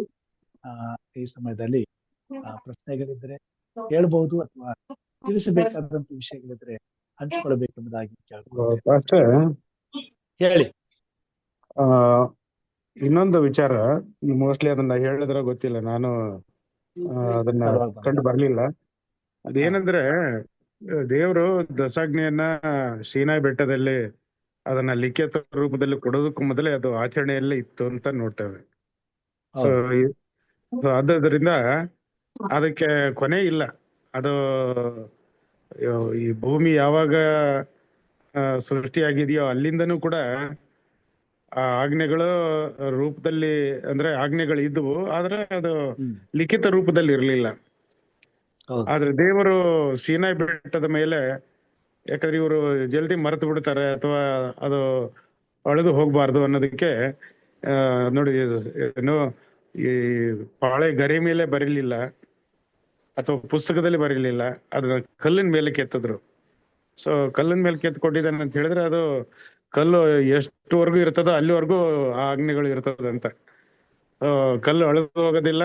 ಹಾಗೇನೆ ಇದು ಇನ್ನೊಂದು ಏನಂತಂದ್ರೆ ಕೀರ್ತನೆಗಳಲ್ಲಿ ಹೇಳ್ತದೆ, ನಿತ್ಯ ನಿರಂತರಕ್ಕೂ ಇರತಕ್ಕಂಥದ್ದು ಆಗಿದೆ ಆಜ್ಞೆಗಳು. ಸೊ ಅದು ಯಾವುದೇ ಕಾರಣಕ್ಕೂ ಕೂಡ ಅದು ಎಲ್ಲೂ ಅಳೆದು ಹೋಗ್ಲಿಕ್ಕೆ ಚಾನ್ಸಸ್ ಇಲ್ಲ. ಆಮೇಲೆ ಇಲ್ಲದ್ರೆ ಸ್ವಾಮಿ ಅದನ್ನ ಅಳಿಸ್ಬೇಕು ಅಂತ ಹೇಳಿದ್ರೆ ಅದನ್ನ ಮುಂಚೆನೆ ತಿಳಿಸ್ತಾ ಇದ್ನು, ಹೌದಲ್ರ?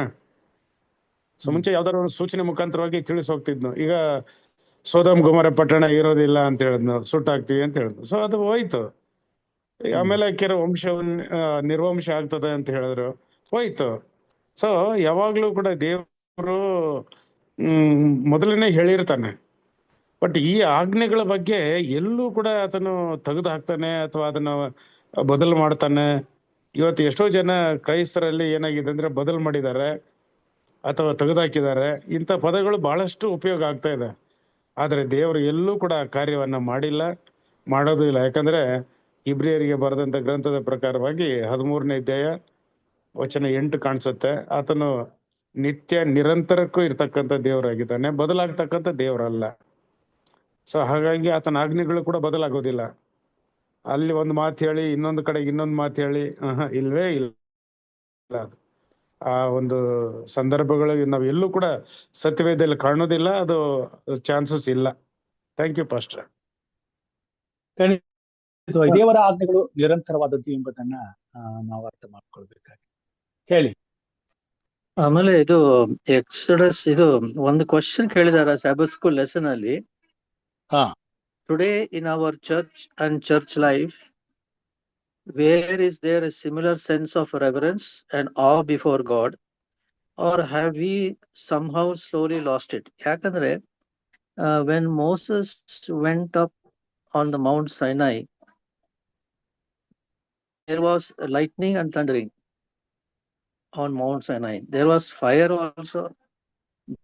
ಬೆಂಕಿ ಇತ್ತು, ಮತ್ತೆ ಸ್ಮೋಕ್ ಹೊಗೆ ಇತ್ತು, ಮತ್ತೆ thick cloud, and there was a loud blast of trumpet. The question ಕೇಳ್ತೀವಿ, ಯಾಕೆ ಇದೆಲ್ಲ ನಡೀತು ಅಂದ್ರೆ, it is nothing but a visible manifestation of God to the Israelites. It is nothing but a natural phenomena, but it was under divine control. ಅದು ಮಾತ್ರ ಇಲ್ಲ, but the Israelites were also warned not to touch the boundary to protect the people and holy, and it is to say that is a holy mountain ಅಂತ.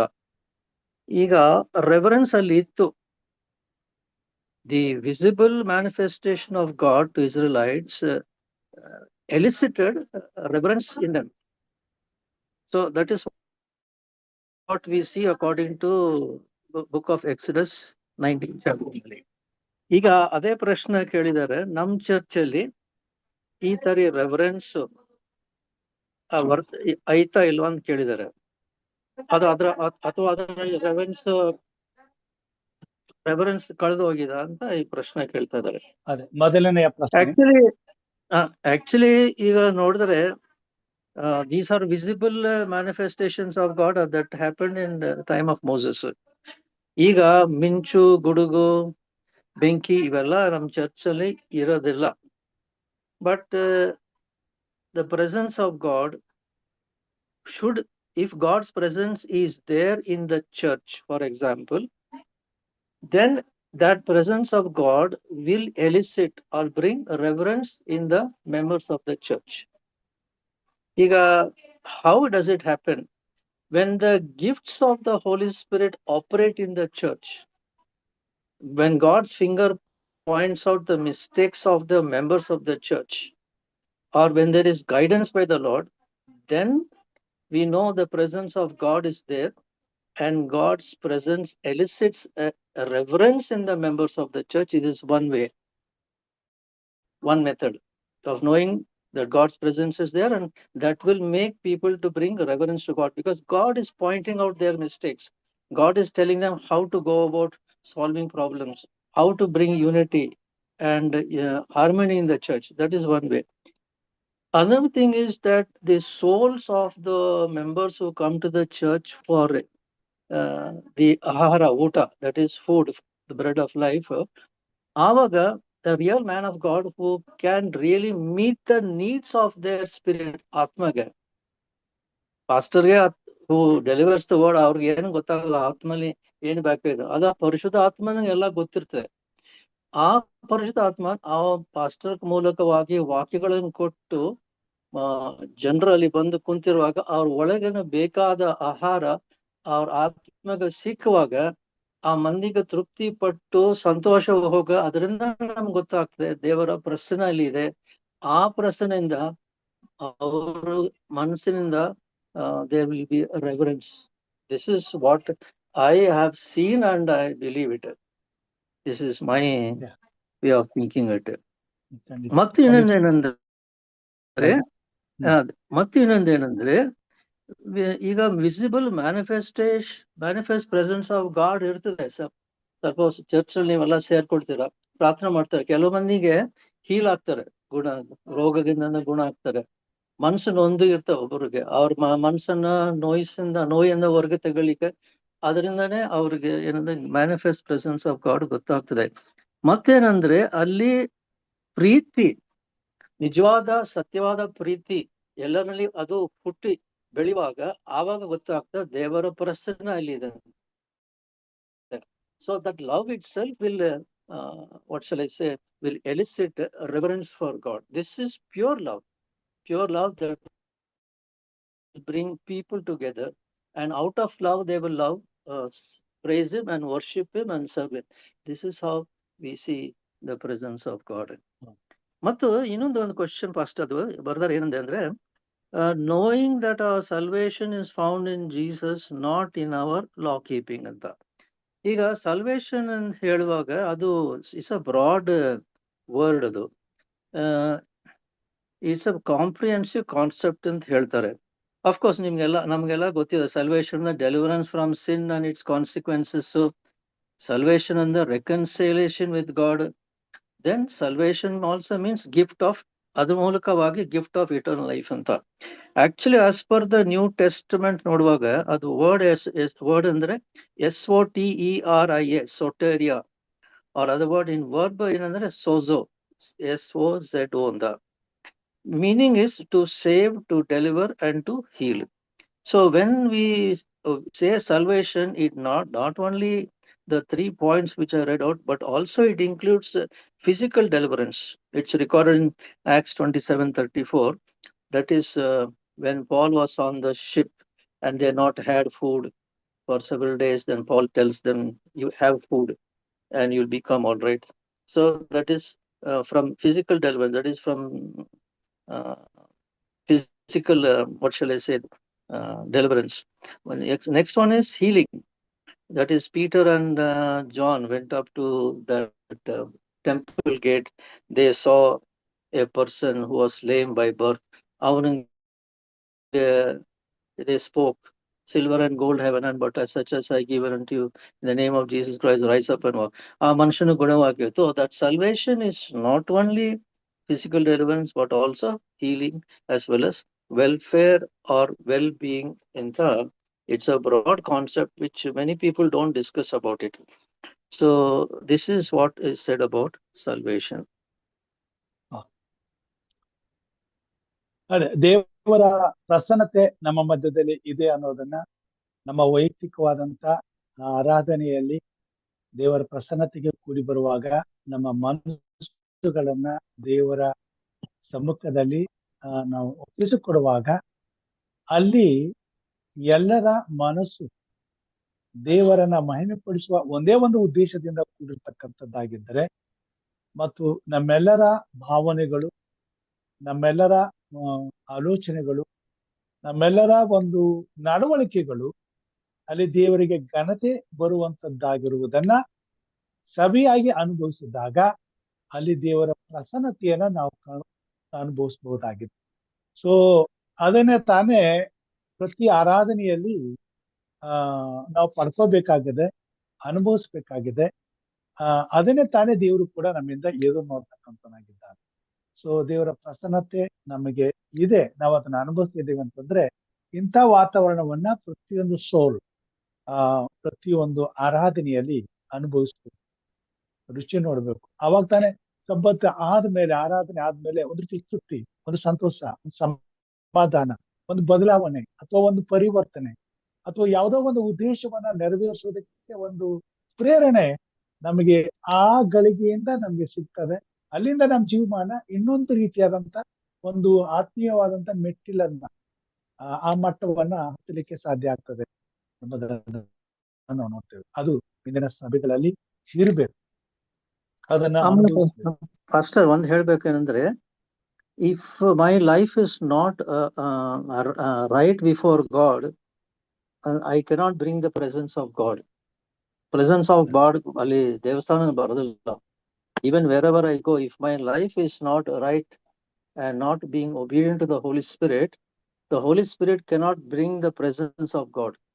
When there is absence of the presence of God, we cannot expect things to happen the way God wants it to be in the church.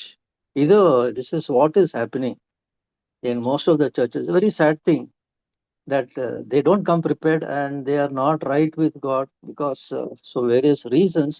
And when they come to the church, we don't see the presence of God. It is just a religious activity coming and going. ಇದು ಬಹಳ ದುಃಖವಾದ ಪರಿಸ್ಥಿತಿ ಬಹಳ ಅನೇಕ churches ನಲ್ಲಿ. So ಇಂದಿನ ದಿನಮಾನಗಳಲ್ಲಿ ನಾವು ಸಭೆಗಳಲ್ಲಿ ಕಾಣೋದೇ ಇಂತಹ ಒಂದು ಪರಿಸ್ಥಿತಿಗಳನ್ನು. ನೀವು ಹೇಳಿದಾಗೆ ಸಂಪೂರ್ಣವಾಗಿ ಸಿದ್ಧರಾಗದೆ ಆ ದೇವರ ಆಲಯಕ್ಕೆ ಬರ್ತೇವೆ. ಅಂದ್ರೆ ದಿನನಿತ್ಯದ ಜೀವಿತದಲ್ಲಿ ವೈಯಕ್ತಿಕವಾದಂತಹ ದೇವರ ಅನ್ಯೋನ್ಯತೆಯನ್ನ ನಾವು ಅನುಭವಿಸಿರೋದಿಲ್ಲ, ಆತನ ಸಂಬಂಧದಲ್ಲಿ ನಾವು ಇರೋದಿಲ್ಲ, ಆತನ ವಾಕ್ಯಗಳಿಗೆ ಅನುಗುಣವಾಗಿ ನಮ್ಮ ಜೀವಿತ ಇರೋದಿಲ್ಲ. ಹೀಗಿರೋದ್ರಿಂದ ಆ ಒಂದು ದಿನದಲ್ಲಿ ನಾವು ಆ ಪರಿಪೂರ್ಣತೆಯನ್ನ ನಾವು ಮುಟ್ಟಕ್ಕಾಗೋದಿಲ್ಲ, ನಾವು ಅಪೂರ್ಣರಾಗಿ ಬರ್ತೇವೆ. ಸೊ ನಮ್ಮಲ್ಲಿ ಇನ್ನೂ ಸಮಸ್ಯೆಗಳಿರ್ತವೆ, ತೊಂದರೆಗಳಿರ್ತವೆ, ಅಂದ್ರೆ ಪಾಪದ ಗುಣಗಳಿರ್ತವೆ, ಸ್ವಭಾವಗಳಿರ್ತವೆ. ಅಲ್ಲಿ ದೇವರ ಆಲಯದಲ್ಲೂ ಕೂಡ ಅವು ಕೆಲಸ ಮಾಡ್ತವೆ. ಹಾಗೆ ಅದರಿಂದಲೇ ಇವತ್ತು ಏನಪ್ಪಾ ಅಂತಂದ್ರೆ ಸಭೆಗಳಲ್ಲಿ ಭಿನ್ನಮತ, ಎಲ್ಲಾ ರೀತಿಯಾದಂತ ಜಗಳ, ಸಮಸ್ಯೆ, ನಾನಾ ವಿಧವಾದಂತ ಒಂದು ಅಪರಿಪೂರ್ಣತೆಯನ್ನ ನಾವು ನೋಡ್ತಾ ಇದ್ದೇವೆ. ಅಪರಿಶುದ್ಧತೆಯ ಆ ಸಂತೋಷ ನಾವು ಕಾಣೋದಿಲ್ಲ ಸಭೆ ಆದಾಗ. ಸಂಪೂರ್ಣವಾಗಿ ಆ ಸಭೆ ಮುಗಿದಾಗ ಆ ದಿನದಲ್ಲಿ ನಾವು ಅನುಭವಿಸ್ಬೇಕಾದಂತಹ ಸಂತೋಷ ಅನುಭವಗಳನ್ನ ನಾವೆಲ್ಲರಲ್ಲೂ ಕಾಣೋದಿಲ್ಲ. ಪ್ರತಿಯೊಂದು ಸ್ಥಳದಲ್ಲೂ ನಾವು ಒಂದು ರೀತಿ ಗಲಿಬಿಲಿ, ಅಸಮಾಧಾನ, ಇನ್ನೂ ಕೂಡ ನಾವು ಆರಾಧನೆಯಿಂದ ಹೊರಗಡೆ ಬಂದರೂ ಕೂಡ ಇರ್ತಕ್ಕಂಥದ್ದನ್ನ ನಾವು ನೋಡ್ತೇವೆ. ಈಗ ಒಂದು ಸಭೆಯಲ್ಲಿ ದೇವರ ಆತ್ಮನು ಕಾರ್ಯ ಮಾಡಿ ಅವರನ್ನ ಸಂಪೂರ್ಣವಾಗಿ ದೇವರ ಸಮ್ಮುಖದಲ್ಲಿ ಪ್ರಸನ್ನತೆಯಿಂದ ತುಂಬಿಸಿರುವಾಗ ಪ್ರಸಂಗದಿಂದ ಹಿಡಿದು ಅಂತ್ಯದ ಪ್ರಾರ್ಥನೆಯ ತನಕ ದೇವರ ಆತ್ಮನು ಕಾರ್ಯ ಮಾಡ್ತಾನೆ. ಮತ್ತೆ ಅಲ್ಲಿ ಅದನ್ನು ಸ್ವೀಕರಿಸ್ತಕ್ಕಂಥ ಮನಸ್ಸುಗಳು ಆ ದೇವರ ಅನ್ಯೋನ್ಯತೆಗೆ ಸಿದ್ಧಿಗೆ ಬಂದಿದಾಗ ಅದನ್ನು ಸಂಪೂರ್ಣವಾಗಿ ವಶಪಡಿಸಿಕೊಂಡಿರ್ತವೆ. ಅದರ ಪರಿಪೂರ್ಣವಾದಂತಹ ಆಶೀರ್ವಾದವನ್ನ ಪಡ್ಕೊಂಡಾಗ ಅಂತ್ಯದಲ್ಲಿ ಎಲ್ಲರಲ್ಲಿಯೂ ಒಂದೇ ಮನಸ್ಸಿರ್ತದೆ, ಅದು ಸಮಾಧಾನ. ಅಲ್ಲಿ ಒಂದೇ ರೀತಿಯಾದಂತ ಭಾವನೆ ಇರ್ತದೆ, ಅದು ಪ್ರೀತಿ. ಒಂದೇ ಉದ್ದೇಶ ಇರ್ತದೆ, ಅಲ್ಲಿ ನಮ್ಮ ಮುಂದೆ ಹೋಗಿ ಕ್ರಿಸ್ತನಿಗಾಗಿ ಏನ್ ಮಾಡ್ಬೇಕು ಅಂತ. ಸೊ ಅದನ್ನೇ ತಾನೇ ದೇವರ ಸಭೆಗಳಲ್ಲಿ ನಾವು ಕಾಣಬೇಕಾಗಿದೆ. ಸೊ ಅದಕ್ಕಾಗಿ ದೇವರ ಆತ್ಮನು ಕಾರ್ಯ ಮಾಡಬೇಕಾಗಿದೆ. ಅಂತ ಒಂದು ಪ್ರಸನ್ನತೆಯನ್ನ ಅನುಭವಿಸೋದಕ್ಕೆ ದೇವರ ಆರಾಧನೆಯಲ್ಲಿ ದೇವರು ತನ್ನ ಸಭೆಯಲ್ಲಿ ಮಾಡ್ಲಿ ಎಂಬುದು ನಮ್ಮೆಲ್ಲರ ಪ್ರಾರ್ಥನೆ ಆಗ್ಬೇಕು. ಪಾಸ್ಟರ್, ಒಂದು ರಾಗನೇ ಇದೆ, ಸ್ನೇಹ ಪ್ರೀತಿ ಎಲ್ಲಿದೆಯೋ ದೇವನಿಹನಲ್ಲಿ ಅಂತ. ಖಂಡಿತವಾಗಿ ಸ್ನೇಹ ಪ್ರೀತಿ ಎಲ್ಲಿದೆಯೋ ದೇವನಿಹನಲ್ಲಿ ಅಂತ. ಅಂದ್ರೆ ಅಲ್ಲಿ ಸ್ನೇಹ ಪ್ರೀತಿ ಇರ್ಲಿಲ್ಲ ಅಂದ್ರೆ ದೇವರು ಇಲ್ಲ ಅಂತಾನೆ ಅರ್ಥ. ಖಂಡಿತವಾಗಿ ಇದನ್ನ ನಾವು ಸಭೆಯಾಗಿ ಅರ್ಥ ಮಾಡ್ಕೋಬೇಕು. ಅದಕ್ಕೆ ನಾವು ಅಧೀನರಾಗ್ಬೇಕು. ಅಲ್ಲಿ ಪ್ರೀತಿಗೆ ಧಕ್ಕೆ ತರುವುದಾಗ್ಲಿ, ಸ್ನೇಹಕ್ಕೆ ಧಕ್ಕೆ ತರುವುದಾಗ್ಲಿ, ಯಾವುದೇ ನಡವಳಿಕೆಗಳು, ಯಾವುದೇ ಮಾತುಕತೆಗಳು, ಯಾವುದೇ ಭಾವನೆಗಳು ವ್ಯಕ್ತ ಆಗಬಾರ್ದು.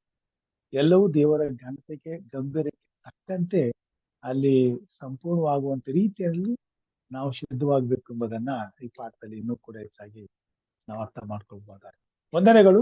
ಉತ್ತಮವಾದಂತಹ ಚರ್ಚೆಗೆ ವಂದನೆಗಳನ್ನು ಸಲ್ಲಿಸ್ತೇನೆ. ಇದೆಲ್ಲ ದೇವರ ಮಕ್ಕಳಾದಂತ ನಾವು ಈ ಕೊನೆ ಕಾಲದಲ್ಲಿ ನಮಗೆ ದೇವರ ಸಮ್ಮುಖದಲ್ಲಿ ದೇವರ ಸನ್ನಿಧಾನದಲ್ಲಿ ಸಂಪೂರ್ಣರಾಗಲಿಕ್ಕೆ ಬೇಕಾದಂತ ಪರಿಪೂರ್ಣವಾದಂತ ಮಾಹಿತಿಗಳು, ಸತ್ಯ, ಇವುಗಳನ್ನು ಅರ್ಥ ಮಾಡ್ಕೊಳ್ಳೋದಕ್ಕೂ ಮತ್ತು ಅವುಗಳನ್ನು ಪಡ್ಕೊಳ್ಳೋದಕ್ಕೂ ದೇವರ ನಮಗೆ ಸಹಾಯ ಮಾಡ್ಲಿ. ದೇವರು ಈ ರಾತ್ರಿ ನಮ್ಮೆಲ್ಲರ ಆಶೀರ್ವಾದ ಮಾಡ್ಲಿ. ಮುಕ್ತಾಯಕ್ಕೆ ಹೋಗೋಣ. ಪ್ರಾರ್ಥನೆ ವಿಜ್ಞಾಪನೆಗಳಿದ್ರೆ ತಿಳಿಸ್ಬೇಕೆಂಬುದಾಗಿ ಕೇಳ್ಕೊಳ್ತೇನೆ. ನಮ್ಮ ಮಧ್ಯದಲ್ಲಿ ಹಿರಿಯರಾದಂತ ಸಾಮಲ್ ಕ್ರಿಸ್ಟೋಫರ್ ಸಾರ್ ಅವರು ಇದ್ದಾರೆ. ಅವರು ಪ್ರಾರ್ಥನೆ ನಮ್ಮನ್ನು ನಡೆಸ್ತಾರೆ. ಅತಿ ಆಶೀರ್ವಾದವನ್ನ ಕೊಡುತ್ತಾರೆ. ಪ್ರಾರ್ಥನೆ ವಿಜ್ಞಾಪನೆಗಳೇನಾದ್ರೂ ಇದ್ರೆ ತಿಳಿಸ್ಬೇಕೆಂಬುದಾಗಿ ಕೇಳ್ಕೊಳ್ತೇನೆ.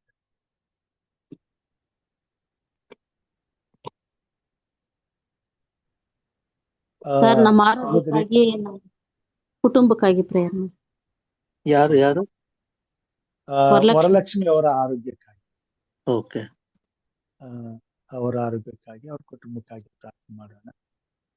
ಸಹೋದರಿ ರಾಜೇಶ್ವರಿ ಅವರ ಮೊಮ್ಮಗು ಅದು ಪ್ರೀಮೆಚರ್ ಆಗಿ ಡೆಲಿವರ್ ಆಗಿರೋದ್ರಿಂದ ಆ ಮಗುಗೋಸ್ಕರ ಆರೋಗ್ಯಕ್ಕೋಸ್ಕರ ಪ್ರಾರ್ಥನೆ ಮಾಡಬೇಕೆಂದು ಕೇಳ್ಕೊಂಡಿದ್ದಾರೆ. ಅವ್ರಿಗೋಸ್ಕರ ಪ್ರಾರ್ಥನೆ ಮಾಡೋಣ. ಚಿನ್ನಪ್ಪ ಸಾತ್ವಿಕ್ ಅವರ ಕುಟುಂಬಕ್ಕಾಗಿ, ಮನೆಯವರೆಲ್ಲರೂ ಅಸ್ವಸ್ಥರಾಗಿದ್ದಾರೆ ಅಂತ ಕೇಳಿದ್ದಾರೆ. ಅವರೆಲ್ಲರ ಆರೋಗ್ಯಕ್ಕೋಸ್ಕರ ಪ್ರಾರ್ಥನೆ ಮಾಡೋಣ. ಇನ್ನು ಯಾರಾದ್ರೂ ವಿಜ್ಞಾಪನೆಗಳಿದ್ರೆ ತಿಳಿಸ್ಬೇಕೆಂದು ಕೇಳ್ಕೊಳ್ತೇನೆ. ಓಕೆ, ಪ್ರಾರ್ಥನೆ. Our loving Heavenly Father in heaven, we thank you and praise you, Lord, for giving us this wonderful time. We thank you for your promise. We thank you for your word. Lord, we pray that your presence will be with us in our lives. We pray, Lord, that we do not know many things, but Lord, we thank you that you have given us the Holy Spirit, who is our teacher and the Spirit of truth and our intercessor, our helper, who will help us, who understands us, and he will teach us everything. We thank you, Lord, for this Zoom meeting. We thank you, Lord, for Pastor Raju, for the time and the strength and the energy that he gives for the conduct of this meeting. Thy grace and peace and your presence and your blessings be upon him and his family members. We pray for all the members who have been here today with us in this Zoom meeting. We pray for your peace and your presence to be with each and every one of them, and thy care and blessings be upon each and every one of them. We pray for those who were unable to come. Lord, we pray that your peace and your presence be always be with them. Lord, we bring before you Varalakshmi, Lord. We pray for her health and her healing.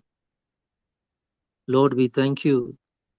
You paid the price for her on the cross of Calvary, so that by your stripes and by your wounds, she is totally healed. We proclaim and we claim that she is totally healed right now in the mighty name of Jesus. We claim it in the mighty name of Jesus that she is healed and she is set free in the mighty name of Jesus. Lord, we pray for Mrs. Rajeshwari's premature child. Lord, we bring this child under thy covering of thy precious blood. We ask thy angelic protection over this child. What seems impossible for us, Lord, all things are possible for you.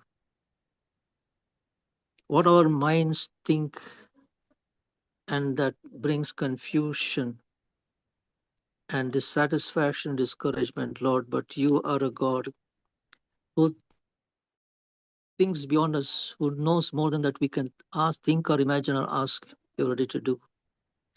And Lord, we place this child into your loving arms and we speak healing. We speak life, more life, abundant life of Jesus into this child. And Lord, we submit this child into your care and protection. Lord, in thy care and protection, this child will blossom, for which you have called this child into this world for your glory and for your name. Father, we bring Mr. Chinnappa Satvik, his wife and his 2 children. Lord, we bring them under the covering of your precious blood. We speak life, more life, abundant life of Jesus into their lives. We speak healing into their physical bodies, into their soul bodies, into their spirit bodies. We speak healing because, Lord, your word says, you forgiveth all our iniquities and healeth all our diseases, and you have saved our lives from destruction, and you will give strength and energy like the eagles on their wings. That is your power, Lord. That is your promise, Lord, and we claim that promise for this family. We claim this promise for Varalakshmi and for Rajeshwari, Lord, child. We claim it in the mighty name of Jesus, and we claim it, Lord, right now in the mighty name of Jesus. We speak life, more life, abundant life of Jesus. What we have asked, Lord, it is done in your mighty name. We give you praise, we give you thanks. In Jesus' mighty name we pray. Amen and amen. Amen. ಪರಲೋಕದ ಹೇಳಿ, ಶುರು ಮಾಡಿ. ಪರಲೋಕದಲ್ಲಿರುವ ನಮ್ಮ ತಂದೆಯೇ, ನಿನ್ನ ನಾಮವು ಪರಿಶುದ್ಧವೆನಿಸಲ್ಪಡಲಿ, ನಿನ್ನ ರಾಜ್ಯವು ಬರಲಿ, ನಿನ್ನ ಚಿತ್ತವು ಪರಲೋಕದಲ್ಲಿ ನೆರವೇರುವ ಪ್ರಕಾರ ಭೂಲೋಕದಲ್ಲಿ ನೆರವೇರಲಿ. ನಮ್ಮ ಅನುದಿನದ ಆಹಾರವನ್ನು ಈ ಹೊತ್ತು ನಮಗೆ ದಯಪಾಲಿಸಿಕೊಡು. ನಮಗೆ ತಪ್ಪು ಮಾಡದವರು ನಾವು ಕ್ಷಮಿಸಿದಂತೆ ನಮ್ಮ ತಪ್ಪುಗಳನ್ನು ಕ್ಷಮಿಸಿ, ನಮ್ಮನ್ನು ಶೋಧನೆಯೊಳಗೆ ಸೇರಿಸದೆ ಕೇಳಿನಿಂದ ತಪ್ಪಿಸು. ಯಾಕೆಂದರೆ ರಾಜ್ಯವು, ಬಲವು, ಮಹಿಮೆಯು ಸದಾ ಕಾಲ ನಿನ್ನದೇ ಸ್ವಾಮಿ. ಆಮೆನ್. ಕರ್ತನ ಆಶೀರ್ವಾದವನ್ನ ಹೊಂದಿಕೊಳ್ಳೋಣ. ಈಗ ನಮ್ಮ ಕರ್ತನಾದ ಯೇಸು ಕ್ರಿಸ್ತನ ಕೃಪೆಯು, ತಂದೆಯಾದ ದೇವರ ಪ್ರೀತಿಯು, ಪವಿತ್ರಾತ್ಮನ ಅನ್ಯೋನ್ಯತೆ, ಐಕ್ಯತೆ, ಶಾಂತಿ, ಸಮಾಧಾನವು ಹಾಗೂ ಆತನ ಸ್ನೇಹಗಳು ಹಾಗೂ ಆರೋಗ್ಯ ಆಯುಷ್ಯಗಳು ಸ್ವಾಮಿ ಝೂಮ್ ಮಾಧ್ಯಮದಲ್ಲಿ ಇಂದು ವಾಕ್ಯವನ್ನು ಕೇಳಲು ಬಂದಿರುವಂತ ಪ್ರತಿಯೊಬ್ಬ ನಿನ್ನ ಮಕ್ಕಳ ಮೇಲೆಯೂ ಹಾಗೂ ಪ್ರತಿಯೊಂದು ವಿಜ್ಞಾಪನೆಗಳ ಮೇಲೆಯೂ ಹಾಗೂ ಮುಂಜಾನೆ ಹಾಗೂ ಸಂಜೆ ಕೂಟಗಳನ್ನು ಆಯೋಜಿಸತಕ್ಕಂಥ ಬೋಧಕರಂತ ರಾಜುವರವರ ಮೇಲೆಯೂ ಹಾಗೂ ಪಾಲ್ಗೊಳ್ತಕ್ಕಂಥ ಪ್ರತಿಯೊಬ್ಬರ ಮೇಲೆಯೂ ನಿನ್ನ ವಿಶೇಷವಾದಂತಹ ಆಶೀರ್ವಾದವು ಇಡೀ ಸಬ್ಬತ್ತಿನ ಈ ಗಳಿಗೆಯಿಂದ ಹಿಡಿದು ಸಬ್ಬತ್ತು ಗತಿಸಿ ಹೋಗೋ ತನಕ ನಿನ್ನ ಆಶೀರ್ವಾದವು ಹಿಂದೆಂದೆಂದು ನಮ್ಮೆಲ್ಲರ ಜೊತೆಲಿರ್ಲಿ ಸ್ವಾಮಿ. ಆಮೇನ್. ಆಮೇನ್. ಆಮೇನ್. ಧನ್ಯವಾದಗಳು. ಈ ದಿನದ ಪಾಠದಲ್ಲಿ ಪಾಲು ಹೊಂದಿರತಕ್ಕಂತ ಎಲ್ಲ ದೇವರ ಮಂದಿಗೆ ಧನ್ಯವಾದಗಳನ್ನು ಸಲ್ಲಿಸ್ತೇನೆ. ಆರಂಭದ ಪ್ರಾರ್ಥನೆ ಮಾಡಿದಂತ ಹಿರಿಯರಿಗೂ, ವಿಶೇಷ ಗೀತೆಯನ್ನು ಹಾಡಿದಂತ ಸಹೋದರಿಗೂ, ಮುಕ್ತಾಯದ ಪ್ರಾರ್ಥನೆ ಮಾಡಿದಂತ ಹಿರಿಯರಂತ ಸಾಮಲ್ ಕೃಷ್ಣಪ್ಪ ಸಾರ್ ಅವರಿಗೂ, ಅಂತ್ಯಾಸವನ್ನು ನೀಡಿದಂತ ಸಲ್ಮಾನ್ ಸಾರ್ ಅವ್ರಿಗೆ ವಂದನೆಗಳನ್ನ ಸಲ್ಲಿಸ್ತೇನೆ. ಕರ್ತನು ನಮ್ಮೆಲ್ಲರನ್ನ ಆಶೀರ್ವಾದ ಮಾಡಲಿ. ಎಲ್ಲರಿಗೂ ಸಬ್ಬತ್ತಿನದ ಆಶೀರ್ವಾದಗಳನ್ನ ನೀಡ್ಲಿ. ರಾತ್ರಿ ನಿದ್ರೆಯನ್ನು ಕೊಟ್ಟು ಹರ್ಷದಿಂದ ಬೆಳಗನ್ನ ಕಾಣುವಾಗೆ ಮಾಡಿ, ಮತ್ತೆ ನಾಳಿನ ಬೆಳಗಿನ ಜಾವದಲ್ಲಿ ಆತನ ಕೃಪಾ ಸನ್ನಿಧಾನದಲ್ಲಿ ಕೂಡಿ ಆತನನ್ನು ಆರಾಧಿಸಿ ಆರಾಧನೆಗೆ ಸಿದ್ಧರಾಗುವಂತೆ ಕರ್ತನು ನಮ್ಮನ್ನು ನಡೆಸಲಿ ಎಂಬುದಾಗಿ ಪ್ರಾರ್ಥಿಸುತ್ತಾ, ಮತ್ತೊಮ್ಮೆ ಎಲ್ಲರಿಗೂ ಸಬ್ಬತ್ತಿನದ ಆಶೀರ್ವಾದಗಳನ್ನ ಹೇಳುತ್ತಾ ಕರ್ತನ ಕೃಪಾಸ್ತಕ್ಕೆ ನಮ್ಮೆಲ್ಲರನ್ನು ಕೊಟ್ಟುಕೊಡ್ತೇನೆ. ದೇವರ ಕೃಪೆ ನಮ್ಮೆಲ್ಲರ ಸಂಗಡ ಇರಲಿ. ಆಮೇಲೆ